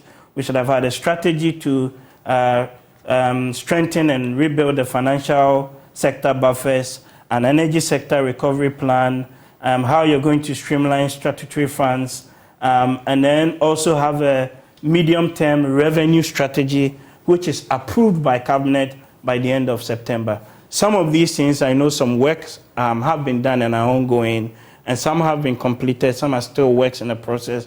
But if you look at these structural benchmarks and some of even the indicative targets, so for example, bringing inflation down, the international reserves of the country, seeing an improvement in that, and you look at the latest Bank of Ghana numbers, the reserves numbers have begun to inch or pick up a little more. It gives me some confidence or assurance that we would pass the second review and we'll get the $600 million coming in. The challenge, I think, really becomes what happens next year as you go into the election, where historically we've had issues in there that we need to address. But as far as the second review is concerned, we would pass that and we'll get the $600 million coming in. What would that do to our economy, do you think, getting the second tranche? Because, of course, we know that when it comes to our basket and what we even use the funds generated by the state for very few items, consumables, basically, paying public sector workers, paying off debts and all of that, consume practically everything. 2 or 3 items consume practically everything. Yes. What impact would those $600 million have? Especially as we are talking about, yes, you get money, yes, there's growth in some sectors, but how does that trickle down? Yeah. So immediately it's just the liquidity support. So that's the first thing. The money hits Bank of Ghana's accounts, and then it helps bolster the reserves that they have and have a couple more dollars in the system. And again, remember that if this is coming in November and we're going to get into the busy December period with all the flurry of activities and all of that, just having some extra reserves in there to support your currency helps. Then that money will be moved from the reserves, or bits of it, to support general government budget programs for the latter part of the year. I mean, $600 million in relative terms is still actually not that much if you look at the quantum of the deficit and the financing that we have. So there might still be a need to actually do some scaling back or cutting back on the expenditure side of things. That's why I think that the 2024 budget, which will be read in November, is actually going to be very, very, very critical, because a lot of markets and players are watching what happens when the budget is read. The good thing is that the IMF would make their announcement before the budget is read. In the IMF's timetable, it's going to be early November. Budget most likely may be read middle or third week in November. So that would send a positive signal to the market, but people will still be jittery. People will still be wanting to see, okay, what have you done fundamentally in terms of the reforms that you've committed to since the beginning of the year? That's what a lot of market watchers are watching for. And then number 2, whether or not this second round of this debt exchange, particularly treasury bills, may even go ahead. And I don't think it will happen, because it's just going to be quite disastrous in my view. Then we let's even look beyond the current economic turmoil we're going through. Just a sneak peek into the near future. We're going through all we're going through. Bonds have been rescheduled, recalibrated. The economic confidence in the economy is at its lowest, okay? But then you look at whatever administration will take over from here. Recently, I found it interesting when Mr. President was talking about, people asked him questions about this and that. He says, whoever takes over from me. And that created quite an interesting picture, almost as though this tenure had been written off. So I had a see that. Let's get to the next one. But the next one, yes, we're already in such a deep hole that some people say things are not going to change even with, another administration could come in and some things would, but it wouldn't be anything substantial, because the hole is so deep that even getting to the surface, to talk of starting to build from the surface, you start a building, you lay the foundation. But this one, you are so deep down, even before the surface. Yes. What is your reading of that? And what is the reality? What can we expect in the coming, let's say, 5 years, 2, 3, 5 years? The numbers are clear. You can go to the IMF's own report that they issued a few months ago. You can look at some of the government presentations that they have made a few months and weeks ago. It is very clear. It will take us at least 3 to 4 years to even have some semblance of stability. That's just what the numbers are telling. That's the most basic. Right. And historically, think of it again.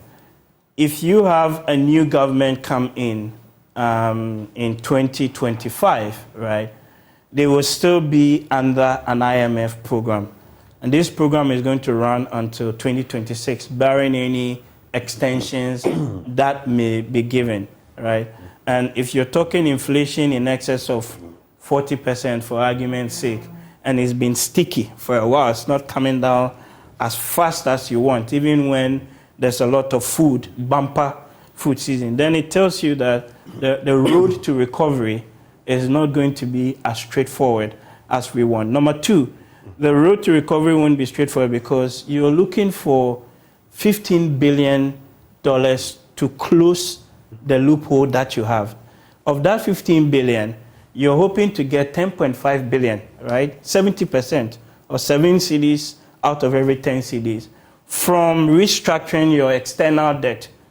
And that process has become a bit challenging and sticky.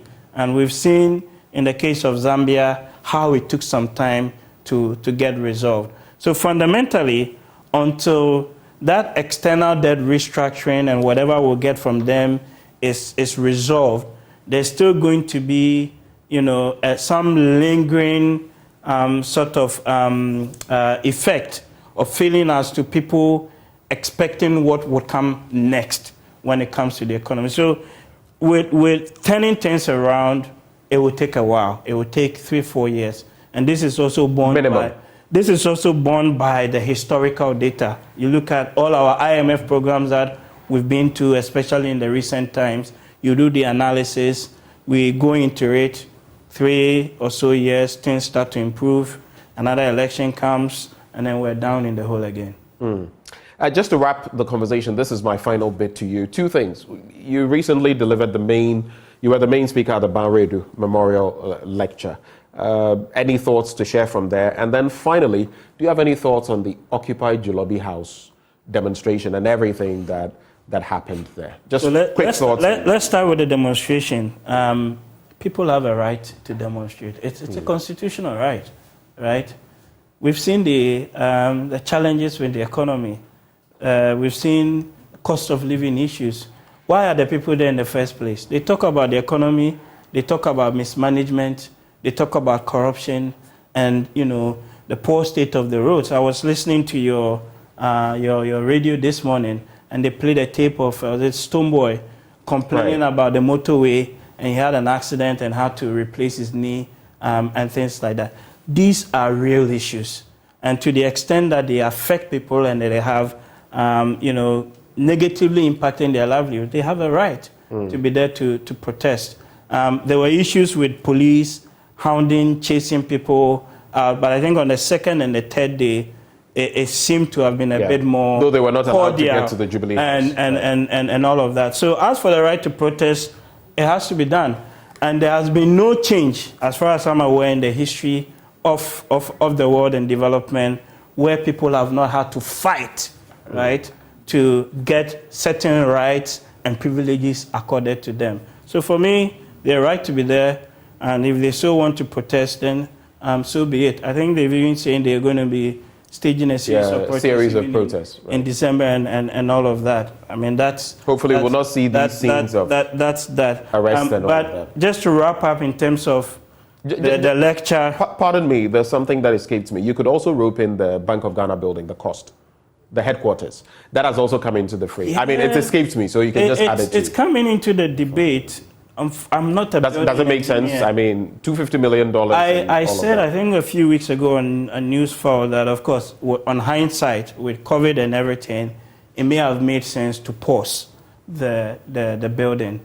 Others have also argued that, with these projects, when you stop and you come back again, sometimes you end up spending more money and all of that. I don't know the details around that. But the point, I think, is that if your central bank is spending 55-60 billion, extra and all of that, perhaps it causes us to pause and reflect on what other line items and even spending patterns at the central bank, itself on that front. And then on the sort of Banredu lecture and the take-home points, I spoke about public finances and investment and some of the points that we're talking about here. But the key point really is the challenges that have bedeviled this economy is not only down to Russia, Ukraine, and COVID.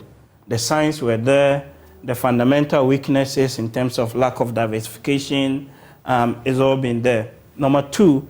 It's an interesting bit. How much of all of this, because Russia and Ukraine and then COVID have been flogged so much, technically, if you could attribute, let's say the kitty is 10 in terms of the factors that led us here, how much of it would you attribute to COVID-19? I haven't done the sort of detailed breakdown, but you can also look at the numbers, aggregate numbers, right? So you look at public expenditure patterns, pre-pandemic, and then pre-Russia, Ukraine, and then do the analysis. And you can see very clear, it's in one of the charts that I showed you.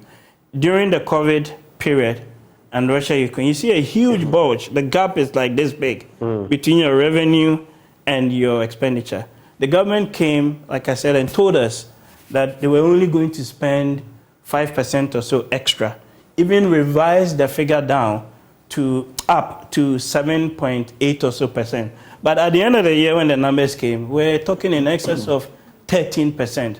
So that clearly, for me, cannot all be down to the pandemic effect. In fact, that year, remember, we were going into an election as well. So some of those election spendings, and I'm being very emphatic about it, some of those election spendings were masked under the ambit or umbrella of COVID-related spending, and the numbers bear this, out as well. Final words.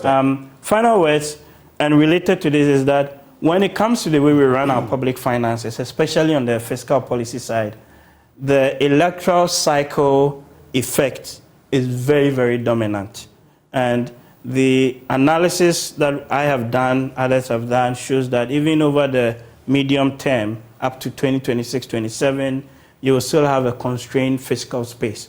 So we need to able to go back to the roots, amend some of the laws, impose restrictions, and try to deal with this yearly electoral, related spending. Number 2 and 3, and I'll wrap up, is that for the economy to be sustained going forward, external debt restructuring is going to be important. And if we are not able to do that and it keeps delaying, there will be pressure to continue with this domestic debt restructuring and all of that. And also, these debt restructurings have distributional consequences. They impact livelihoods, and some of the interventions that the government has announced or wanting to do to mitigate that, we need to get some clarity as to what is being done on that. The two last points I would raise, and from the lecture, is that when it comes to budget and financing, like I had indicated, we need to move from just focusing on inputs. I've done this road, to actually asking, how has that improved or translated into bringing down poverty, inequality, and all of that? There are opportunities to digitalize. It's akin to what we do here. Oh, so we've done the AM show and all of that. It's not about the show. What did you achieve in the end? Is the result? Yes, it's the outcomes. Simple. Right? And the outputs. And then on public procurement and the corruption issues that we've been talking and what's led people on the street. Right. The auditing functions, the institutions, internal, external audits, value for money, and all of that. All these things will ensure that at the end of the day, you have a credible budget. Right. And, both Ghanaians and investors would believe that this is a government that is worth investing in. Other than that, we'll still be in for trouble. Doc, we're grateful that you've joined us this morning. So refreshing, and we're very grateful, even privileged to have you in the studio. He doesn't always come to town. We dragged him to town for various reasons, so we are grateful that you've come here physically today to share your insights. And keep it up with all of these that you're doing. We wish you the very best as you in all your endeavors. Dr. Theo Acheampong is an economist, political risk marketer as well. Did I get that right this time? Analyst. Political risk analyst. I keep confusing you with another political risk analyst. I got it right the first time. Prof. Kobe Mensah. Yes. Okay, so that has been the conversation on the DDEP, the general state of the economy, among others. But coming up, Democracy Hub had a 3-day demonstration. Day 1 was not so good. People were apprehended, 49 of them. But days 2 and 3 were massive, elephantine, if you like, if I may play with words. But at the end of all of it, what was achieved? What are the lessons that have been learned? And now they say they're embarking on a series of demonstrations to keep the pressure on. But what is the plan? We'll be having a discussion with the group up next on the AM show. Do stay.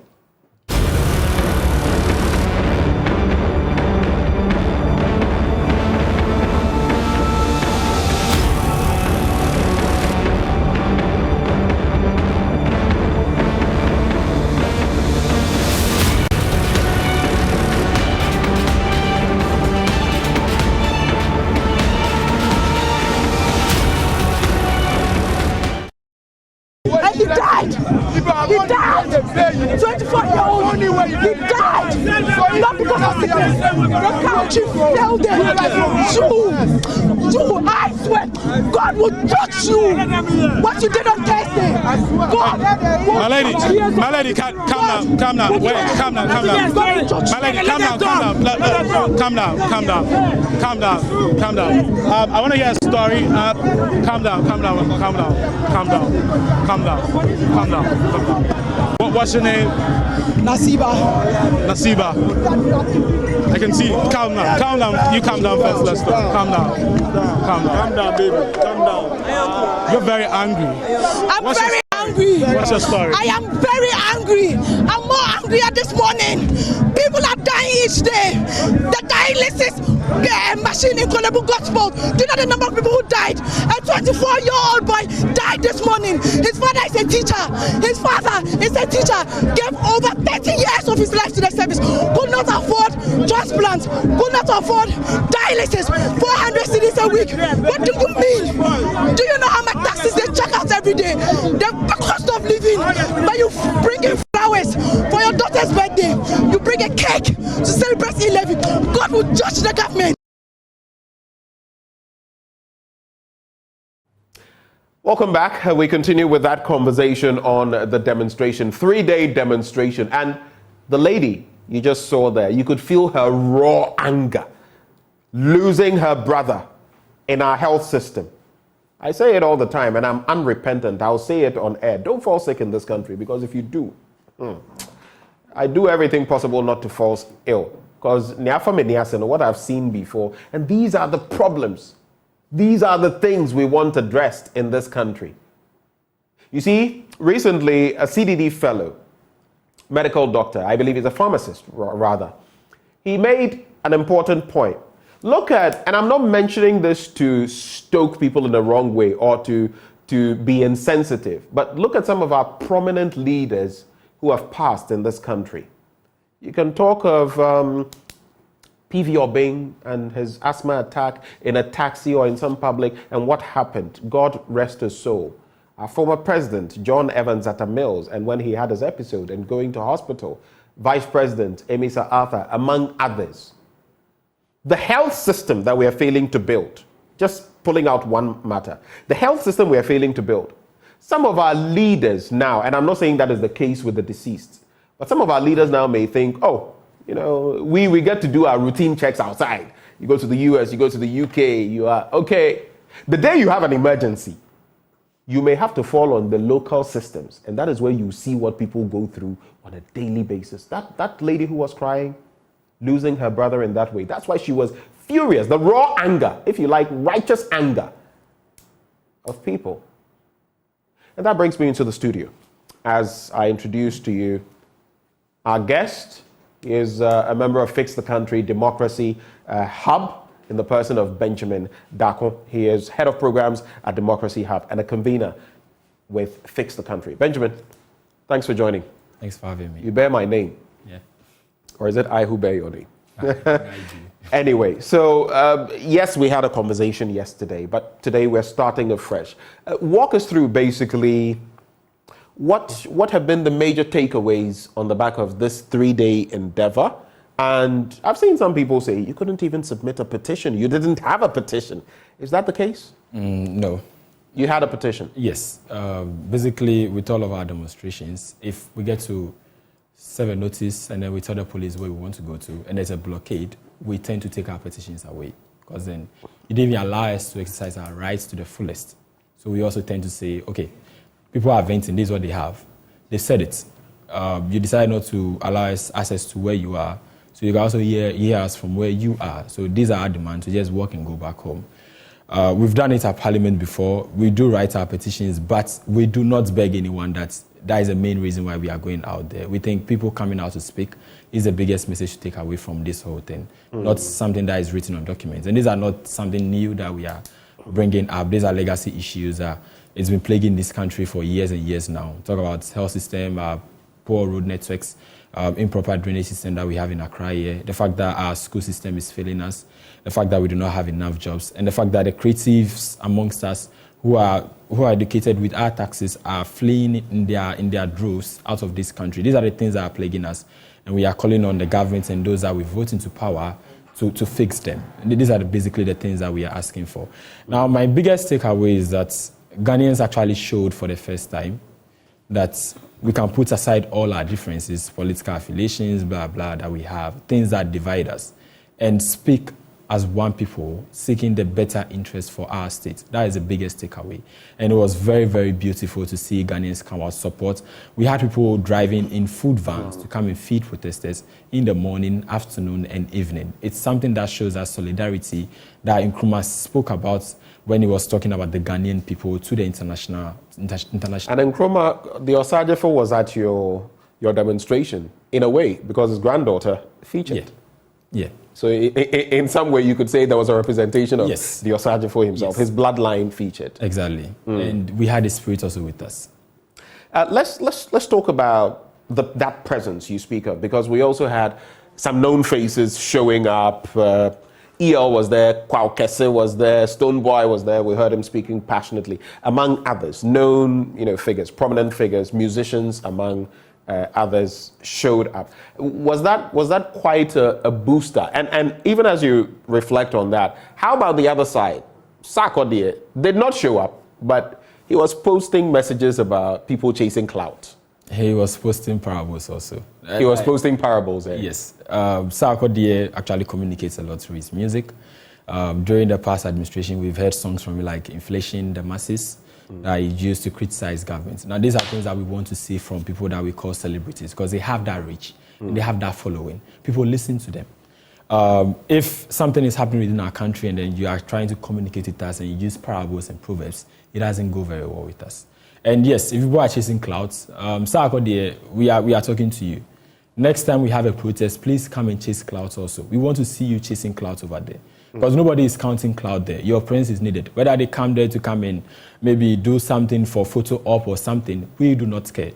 We want to see you there, showing that solidarity with your people. Not that when it's time for election or something, you release a song to back the sitting government or to throw your weight behind them or to criticize someone. We want you to speak passionately for us, the people, not to fall on the sides of the political divide and say, maybe I back this, and this person should to us or not. No, we don't want that. And it's interesting you bring in this person should to us, because that was exactly what I was about to get to. That song with Kwame Eugene, where Kwame Eugene says he didn't know that was Nana Twaso. Yes, we don't want that. So what, you want to feel his presence the next time you have a demonstration? He should come and chase the clouds also. He should come and chase the clouds also. But in terms of these people showing up, what did it mean? Was it a booster? Yeah, it was. You really not. I just want you to address that. It was a booster, and also actually went as far as showing the reach that the message got to. Okay. And the fact that if you look at celebrities tweeting, we were able to break through the 1 million tweets barrier on Twitter. We were trending not just in Ghana. I think number 2 in the UK, number 2 in the US. We were number 1 in Nigeria, number 1 in Ghana, number 1 in South Africa. Basically, we took over Twitter. It shows that reach that we had. Reuters and DW and all those, our big local medias were all on ground with us.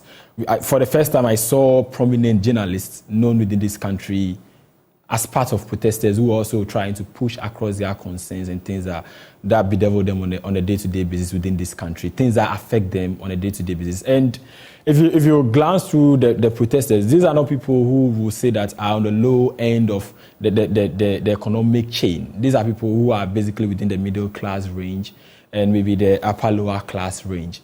So they are basically okay, they can live their day-to-day lives, they are struggling. But they still are affected by the things that we were actually highlighting, to the point that they were forced to come out of their homes and join us on the street. So it was a win for us, and it was a big booster for whatever we did on the 3 days that we had a demonstration. Now you look at the takeaways. You couldn't present your petitions because you were prevented from getting to the Jubilee House. But you've also indicated that you've hinted at the fact that you're going to have a series of such demonstrations. Mammoth ones. Are you going to have these across the country? What is the plan? What is the thinking going into them? Currently, we know very well that the political class, or let's say our leaders, have actually turned Ghana into a hub for diasporans to come every December to come and enjoy our country, whilst we suffer. December to remember. Yes, we can't enjoy or dirty December. Or dirty December. So basically, what we're trying to do is we're going to plan a series of protests within that December. It will be more focused within the major towns in Ghana. Yes, so talk of Kumasi, Accra, Takoradi, Tema, and Co. We're going to make sure that wherever there is going to be that big major concerts, there is going to be a very huge demonstration also happening in conjunction with that event itself, to make sure that the foreigners that come into our country realize that Ghana is not that peaceful like they think. Yes, we don't like violence and all that, but we are not at peace within us, and we are struggling. And it hurts us to see people come from somewhere else, come and enjoy our country, and write all the good reviews about us, and then they leave, and then we go back to staying in our flats. It's the cosmetic part. They come and see the Ghana that is Accra. Exactly. Some high-rise buildings and all of that, and they think that is Ghana. Yes, whilst we, the people, suffer in it. So this time around, we're going to paint a very vivid picture to them when they come, that this is a Ghana that we are in, not the one that they've been told that this is a Ghana that they should come and meet. So that's where we are. Right. There's this interesting comment that comes through from Nana Odiasempa Kwejo Obeng, who says, when will the media also tell the people to change their character and fix themselves? I believe by so doing, we can all come together to fix the country together. Let's fix ourselves. I don't know. I've fixed myself in multiple ways. Nana Odiasempa. So Odiasempa, I hope you've fixed yourself as well in whichever ways that need fixing. But how do you respond to comments like that? From time to time, we hear them, whether political or not. People say we should fix ourselves before we fix the country. I wonder whether our politicians, the president, the vice, and others are fixing themselves too. What's your take? Yeah, I do think we need to fix ourselves. We need to fix ourselves by speaking on behalf of the country. We need to fix ourselves by standing on the side of Ghana. We need to fix ourselves by making sure that when we are speaking, it doesn't sound partisan. It should always be Ghana first. So that is the biggest fix yourself that I think I champion. And the second thing is that there's this thing I've been saying. The last time I was walking from, I think, Circle, going towards Sankara, and I had a bottle with me. I had to walk all the way from Circle to Sankara. There was no single bin on the stretch. If it's someone who doesn't have that patience, he might throw it away, because that is an extra weight that the person needs to carry. I had to put it in my bag. I had to go all the way home before I was able to dispose that thing off. So if you have a country where the system actually frustrates you, in as much as you try everything to fix yourself, you can't do it. People pay money to register passports and file for passport applications, and it takes months and months or upon months. You need to go there and go and pay someone. Something that needs to be more streamlined. You need to go and pay someone. Some things will frustrate you to the point where no matter how good you are, you have to. You just realize that if you're going to have your peace of mind, you just go along with that, though it goes against the grain of your principle. That's the system we have. I quite remember when I was going to do my birth set, it was the same thing. I got there, the man said there's something called Express and blah, blah. And I told him, look, I'm not leaving Ghana. I love my country. If it's going to take 10 years, I'll wait. Do your work. Because if there are files waiting for you and you tell me there's Express, what if no one has actually filed for Express? Are you going to say because you said 3 months, you're going to sit there and wait for 3 months before you do your work? So if you want to say there's Express, yes, fine. People can come and pay for that. I'm not paying for it. So these are things that we've deliberately created into the system where people find loopholes and need to eat from us. And in as much as you want to say fix yourself, you can't do fix yourself throughout. You get to a place where you want not to pay something. And people will tell you that if you don't want to pay, look, I'll take you to this place. Police arrest you. They want to take some money from you before they let you go. They don't want to prosecute people who fall short of the law. They rather take money and let them abscond from the law. They run away from facing charges and all that. And these are things that plagues our country on a day-to-day basis. You've spoken about, dirty December, and basically, some would say you're going to wash the dirty linen of our country in public. As we get ready to wrap the conversation, all these foreigners are going to come, maybe even investors, and you're going to be highlighting the very negative aspects of our national life. How do you feel about that? I think these are things that we can't conceal. We've been concealing them for a long time now. And Ghanaians have played way too nice with the sitting governments and past governments and all that. This time around, we've done too much concealing, so we are exposing everything. So if you do not want people to see this, we've already stated that we have some micro demands that we are asking for, things that are quite easy to achieve. You can do them within this 2 month space that we have. Do them. If we see them, we will rescind on our decision. What are those? We've talked about the fact that government is way too ballooned. We have an economy that is under stress. We've spoken about the BOG office that they are talking about. We've spoken about the fact that government is introducing way too many taxes. We've spoken about the fact that something needs to be done about our inflation. Currently, our daily minimum wage is around 14 cedis, 88 pesos.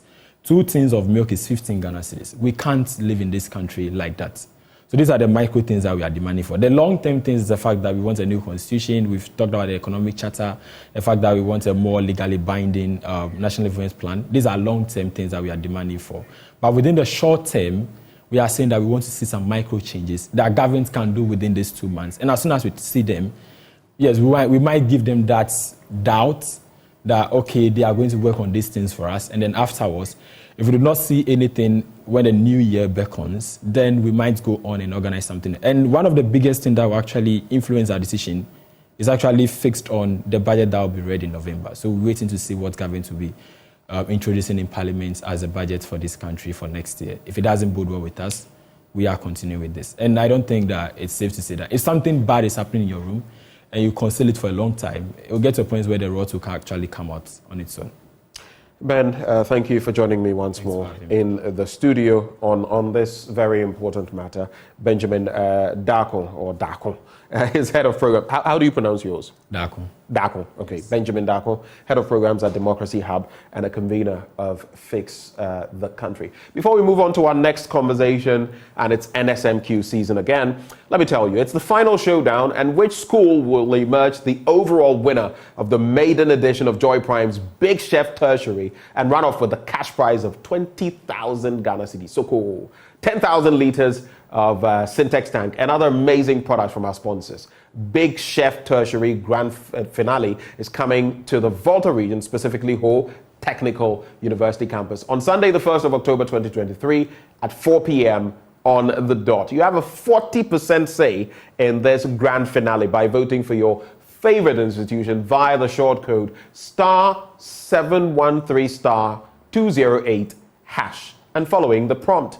Takrady Technical University, Kumasi Technical University, Ho Technical University, residents of Ho are invited to join Joy Prime, the Big Chef finalists, and Premier Unique Keep Fit Club for an aerobics session at the Volta Serene Hotel Tennis Court on Saturday, September the 30th, 2023 at 6 a.m. Big Chef is sponsored by Frytol Cooking Oil, Fortune Rice, Indomie Syntex Tank, Access Bank, Ufresh Drinks, and Trinity Oil. It's also supported by Volta Serene Hotel, Atlas Rent a Car, and Sky Plus Hotel and Resort. Big Chef Tertiary. The kitchen has no boundaries. Joy Prime, your ultimate experience. Well, we'll take a bit of a breather. We'll return with NSMQ action. What can you expect this season? We'll be back.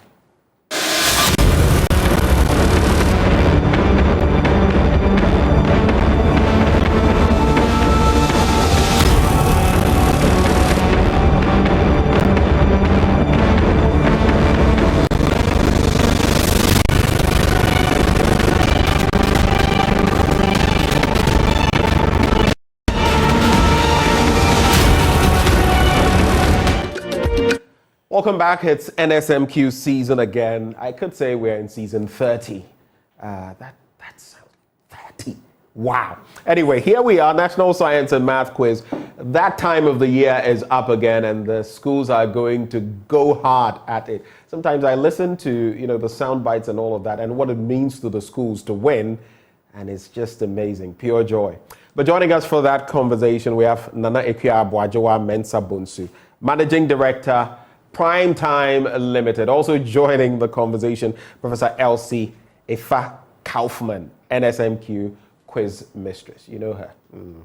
From a certain stage, she'll be grilling the boys and girls like tilapia. Oh. Thank you for joining us in the studio. At least I got you smiling in there. Anyway, Nanekia, so it's been quite a journey, 30 years. For a moment it took me time to reflect. 30 years. 30 years. Of course, some of us started following this from the 90s, and it was so different then. It's taken on. But tell us, walk us through this 30-year endeavor. What has it been like?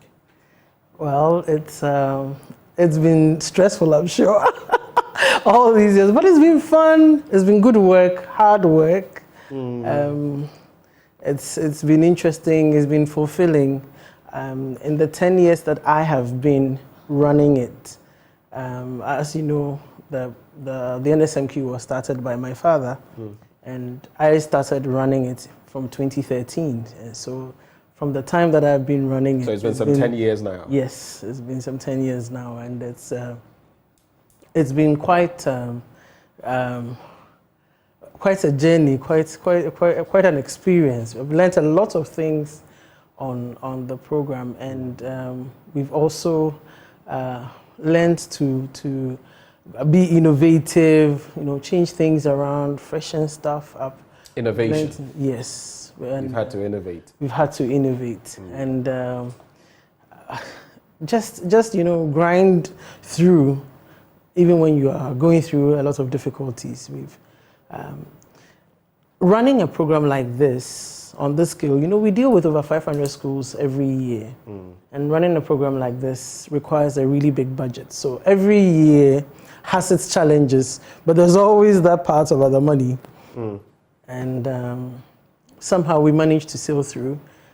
Every time we've had difficulties, major difficulties, we've had an angel come in and stand in the gap for us and push us through. So you realize that we've had different major sponsors over the years. We started with Brilliant Soup from Unilever. Brilliant Science and Math Quiz. Yes, that's what it was called. Brilliant Science and Math Quiz. And the students still call it Brilla in the schools. Yeah, this generation, this is two generations. I think the word brilliant sort of fits into exactly. They've maintained. Exactly, and they don't even know why it's called Brilla, but yes, that's how it's gone. Guinness Ghana Brewery stood in for us and paid for everything during the time after Brilliant Soup dropped its sponsorship. And then from there to the Get Fund, and then the 2-year break because of lack of sponsorship, 2010 and 2011. And then back in 2012, thanks to the Conference of Heads of Assisted Secondary Schools who lobbied. CHAS, right. Yes, CHAS lobbied the Ghana Education Service Council to levy the students to raise the funds to pay for the program, and then we came back, and since then it's been really good. Every year has something new.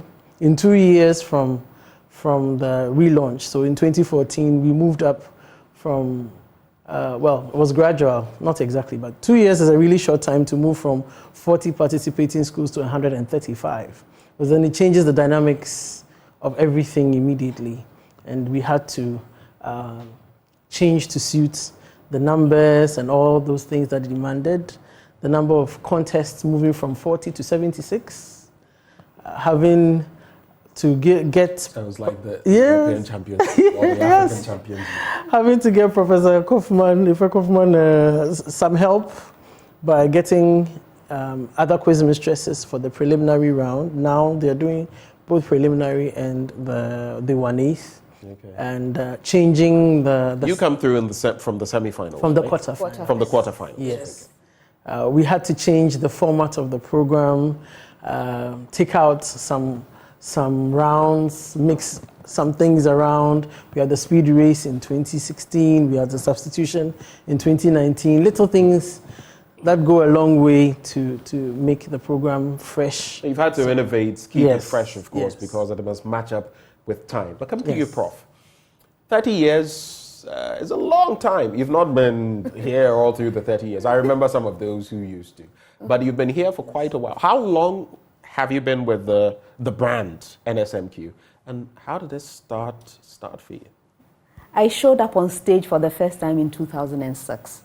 But you have to understand that it takes a bit of preparation before you actually even show up on stage. So I joined the team really in 2005, but my first contest was in 2006. And it's been an interesting... 17 years. Yes, this is the 18th year, isn't it? Yes.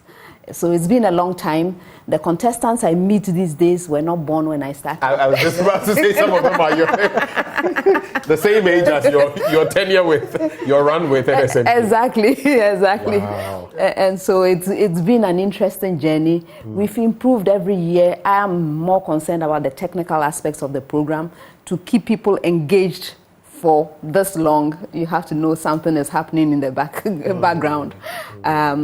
The questions keep getting interesting. It's the same concepts in science and math, but every year we happen to succeed in making it seem more interesting to the students and to those who are watching. So I'm happy so far with what has happened. You have a certain aura and a certain image that you have come up with.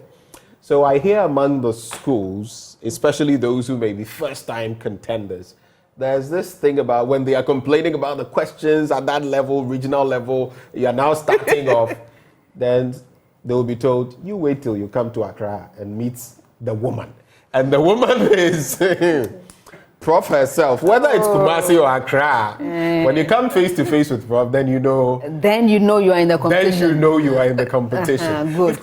There's this mystique about you. How have you handled all of that? There is no mistake. It's just me. It's just you. It's just me. Obviously, I put a lot of work into the program. I am very passionate about what I do. That's just how I am.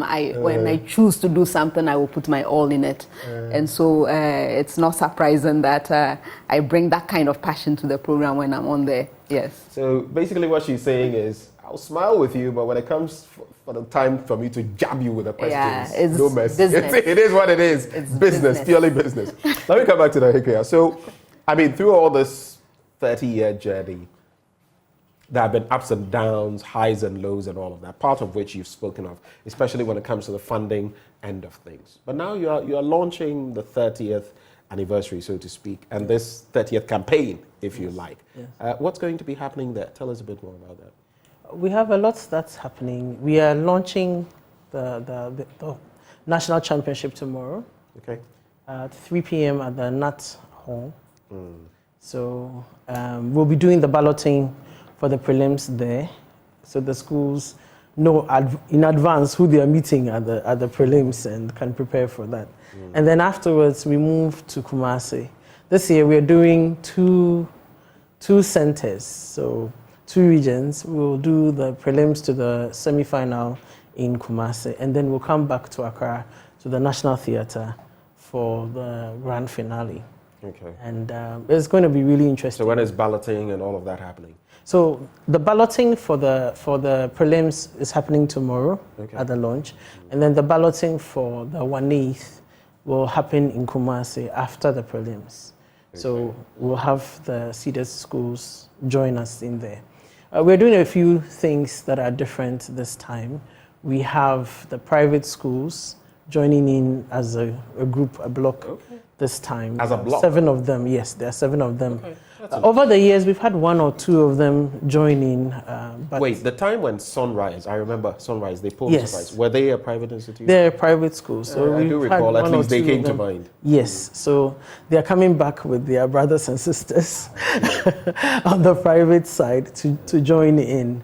And we also have a few things we're doing differently. For example, the regional and zonal champions who are not seeded this year are getting a wild card entry into the 1/8. Because if you look at it, I mean, they've earned it. If you're able to beat the seeded schools in your region and win the regional championship, you should start at the top with the top ones, right? So the launch is happening, balloting is going to happen. When you look at the caliber of schools that have come through the regionals and all of that this time, or those who are going to be featuring, what would you say? What would you say? I mean, every year comes with its own crop of schools, surprises, shocks, big shocks. Yes. Sometimes we love you look those at it ones. Like, hey, we love those ones. We love the shocks because it tells us that something is happening at the schools. When you have a school that nobody's expecting to go far, and then the school comes and is sucking everybody, whipping the big boys and girls left, right, and center. We love it because it just tells you that the program is really for everybody. And all you need to do is to prepare well for it. If you prepare well, you are going to do well in the competition. So we like it when it happens that way. We've seen a lot of that over the years. We're happy about it. We say in our offices that we've caused a revolution. I mean, it becomes a bit boring when it's the same old schools, and that went on for quite a while. But now it's getting pretty exciting. The diversity. I mean, when Keta came in, Keta SHDS came in, for example, who would have thought? I mean, it's a good school. Keta has been there. No, it's not. It's not that. I mean, the force with which, if you look at their previous performances, vis-a-vis when they went to the finals. So it's that way. You must always aspire. Yes. The schools from the Volta region, I schooled at Bishop Herman, so I've always been supporting the Ola girls, Bishop Herman, Keta. It's really good to see them. But before I come to you in terms of prizes up for grabs and maybe give you the opportunity to acknowledge some sponsors, let me come to Prof. There's this thing that has happened for 30 years running. You know what that thing is? No, you tell me. No girls' school has won the trophy.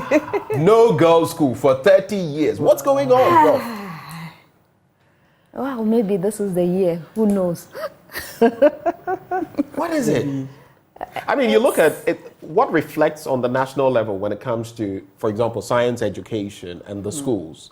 You would usually see the Gehes, the Abugis, the Olas, and up there, Holy Child. But when it comes to, you know, it's not this about, level, it's not they about simply don't feature. It's not about technical competence because they are very able.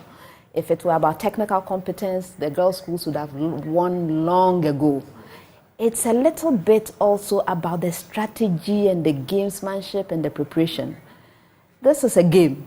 It's a high-level game. Is it that some of them are too tense? They can't take the pressure, is it? Is it the pressure? Sometimes there's the psychological... Because they may know the thing, but when you're on the spot and you're being pushed. Yes, sometimes there's a psychological barrier as well. And so we encourage the schools to and I'm bringing this up so that if that be the case, we can also groom them in that to become. Yes, there's a psychological aspect of it. So if the schools would give the students professional, psychological support, counseling, right from the first day, then when we come onto the program and we give our psychological support, because we do have a team of psychologists who work on the students, and then you get the results that you're looking for. But I must say that a lot of the time the girls' schools leave their preparation till too late. Most of them, yes. I know for a fact. These boys' schools, they are, in fact, the Form 1s, once they come in, they start with. Are you telling me the girls are not doing that? No. I know for a fact that this team that is coming this year from Wesley Girls is the first team ever selected from Form 2. Everybody else has been from Form 3. And they select after mock. So by the time for example, they select... last year when Bishop Herman went all the way to... They were the Form 2s who had now come to Form 3. Okay. Yes. So... They had contested in Form 2, and now they have come to Form 3 and a lot of... Right. Yes. No, but this Wesley Girls team was chosen in Form 2 and they started training from there. Whereas in the boys' schools, they start the selection from Form 1. So by the time you get to Form 2, it starts even before that. If you listen to the contestants, they decided to go to certain boys' schools because they watched the program and wanted to be their contestants. Yes. So the game had already started for them even before they entered. Yes. Now the girls come in and they don't have that kind of preparation. I told you it's a high-level game. In fact, you need to know when to leave a question alone and when to answer it. You need to know when. Because there are some cases where answering and missing out on a question means exactly. Yes.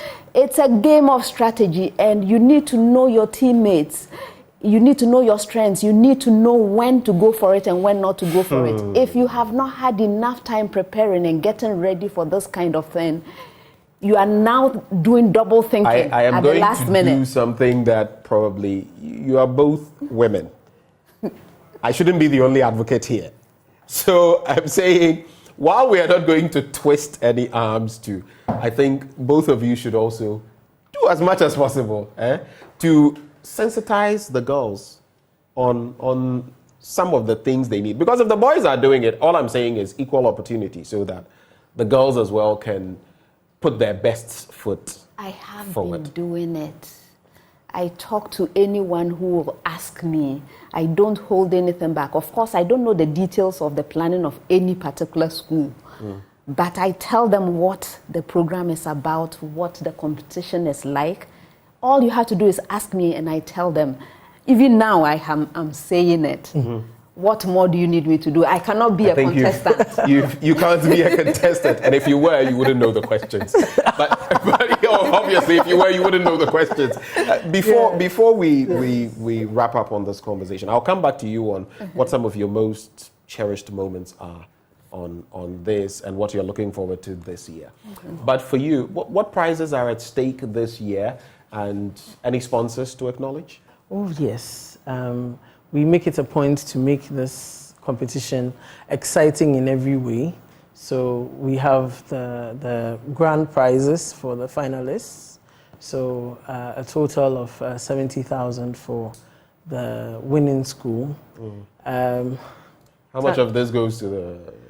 So 20,000 to the students, 20,000 to the teachers, and then 30,000 to the school. To the school. Right. And it goes on from there. We have other prizes. We have Goyle. Goyle is now a partner sponsor, and so they've also upped their game when it comes to the prizes. You know, they've been sponsoring the Goyle Riddle Bonanza for since 2020, I believe. Yes, and this year is Goyle Super. Oh, okay. Super Riddle Bonanza. So now previously you only got an award for 3 correct riddles or 4 correct riddles. Now, even if you get 1 riddle correct, you're going to get something, which is good news to everybody. Prudential Life Insurance is back with the NSMQ star. So we have that. Airtel Tigo 80 is back with the highest scorer of the day. Okay. We have the usual special prizes, the Dr. K.M. Kwekumen Sabonsu Prize for the most impressive run, which goes to the Category C school that goes the farthest in the competition, minimum of quarterfinals. Okay. We have the Jacob and Elizabeth Banford Award to the teachers of the school that gets the most impressive run. So that's for the most impressive run. We have the best team sponsored by Bubune Adi. Fans from 1999, they were the champions that year. And he instituted this prize in the name of Professor Marian Iramadi, and it's been running since 2015. Okay. We have 2 new prizes.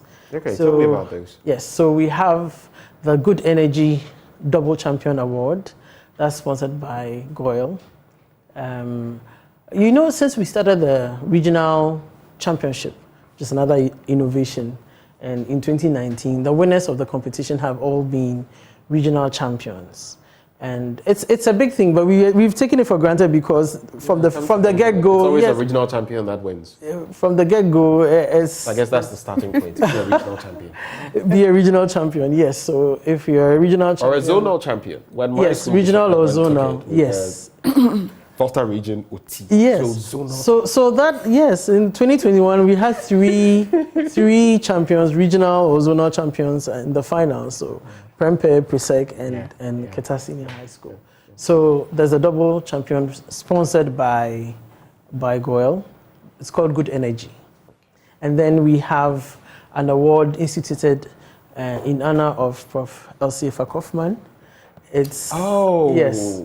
So from a mentee of hers, instituted that, and that one will go to any one of the top runners-up that we promote.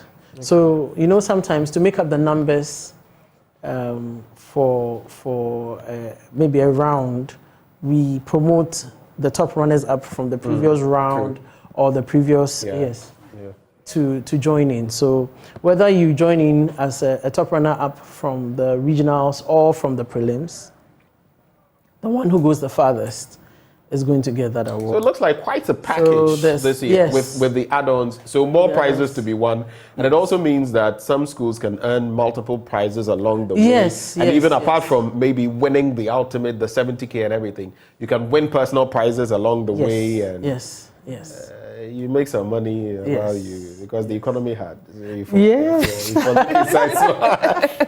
Coming to you, Prof. So maybe I should do this.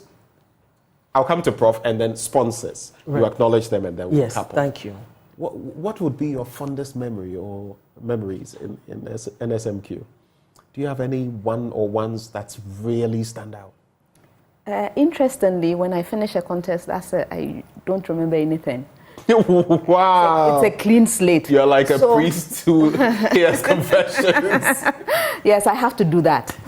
So I usually don't remember the details of any contest. Okay. But what I remember and what I treasure most is the interactions with the young people, and especially the ones that keep up with me. They keep in touch and let me know how they are doing. Are you getting any of them getting into your field of engineering? Oh, plenty of them. I have many biomedical engineers around the world now. Awesome. Yes. Awesome. So it's been amazing. They keep in touch with me. They let me know how they are doing, and they share their successes with me. Sometimes they meet each other in an interesting country, and then they will call me to let me know they are having a reunion. Those are the best. Those are the best things. Wow. And when I see them in person, oh my goodness. Yeah, that's part of the impact. Eventually, we don't want it to be sitting down and studying very hard, and then we come and that's it. No, it must have an impact, and we must see that. Final words, acknowledgements of sponsors as well. You don't want me to talk about the impact? Oh, well, go ahead. We're running out of time. Right. We have 2 minutes max to wrap. Oh, wow.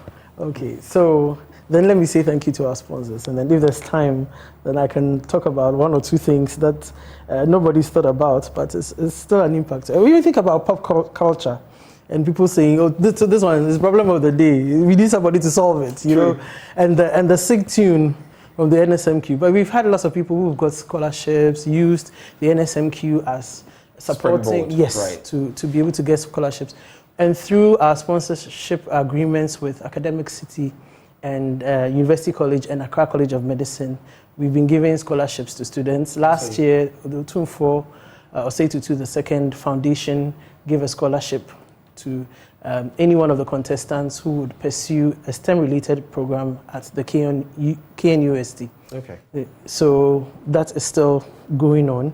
So I'd like to say a very big thank you to those sponsors for the scholarships. Our main sponsor, Ghana Education Service, through the Ministry of Education, as our main sponsor, and we are really grateful for all the support that they give us, all the support they've given us in various ways over the last 30 years.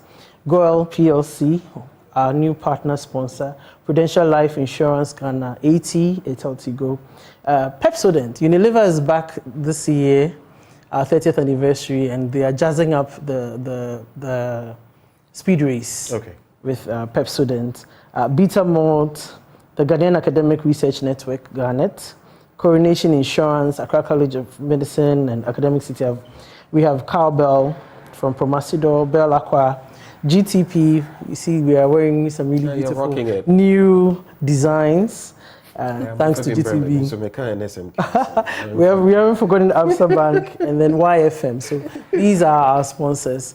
But yes, 30 years, there's been a lot. We've also collaborated with you for a while. Oh, yes. The multimedia group. Multimedia group, how could I forget? We love the collaboration that we have. Yes, next time when you come for the interview. Thank you. Yes, thank you so for much. those acknowledgements. And of course, the impact after 30 years, it's unbelievable. The footprint is massive. Final words, Prof, and we're out of here. Yes, 30th anniversary, new year, new competition. Let's all enjoy it. Yes. When you hear the ding dong and then problem of the day, I wouldn't be there to help you solve it. I'll be solving Ghana's problems here with our guests. But this has been our cap-off conversation on the AM show. NSMQ is back, and of course, you're going to be treated with everything you've expected and much more. in the latest season. Those who joined us in the studio, Nanekwe Abwajwa Mensa Bunsu, Managing Director, Primetime Limited. She's a daughter of one of my former lecturers, one of my favorites, but we'll leave that for another day. And then Professor Elsie Efa Kaufman, Director, actually NSMQ Quiz Mistress. The Director is the one I've already mentioned. And that's how we cap off the day. But before we go, we know water is life. You know, about 50-something to 60% of your body, if I'm wrong, she'll correct me, is made up of water, depending on whether you're male or female. Awake is premium purified water treated through a strict purification process to ensure that every bottle on the market refreshes you better. And they have the perfect sizes for everyone. If you're thinking of the kids, something they can put into their backpacks and they are off, 330 milliliters, 500 milliliters, and they are good to go. 750 milliliters for the heavy drinkers and 1.5 liters for those who always want more, like me.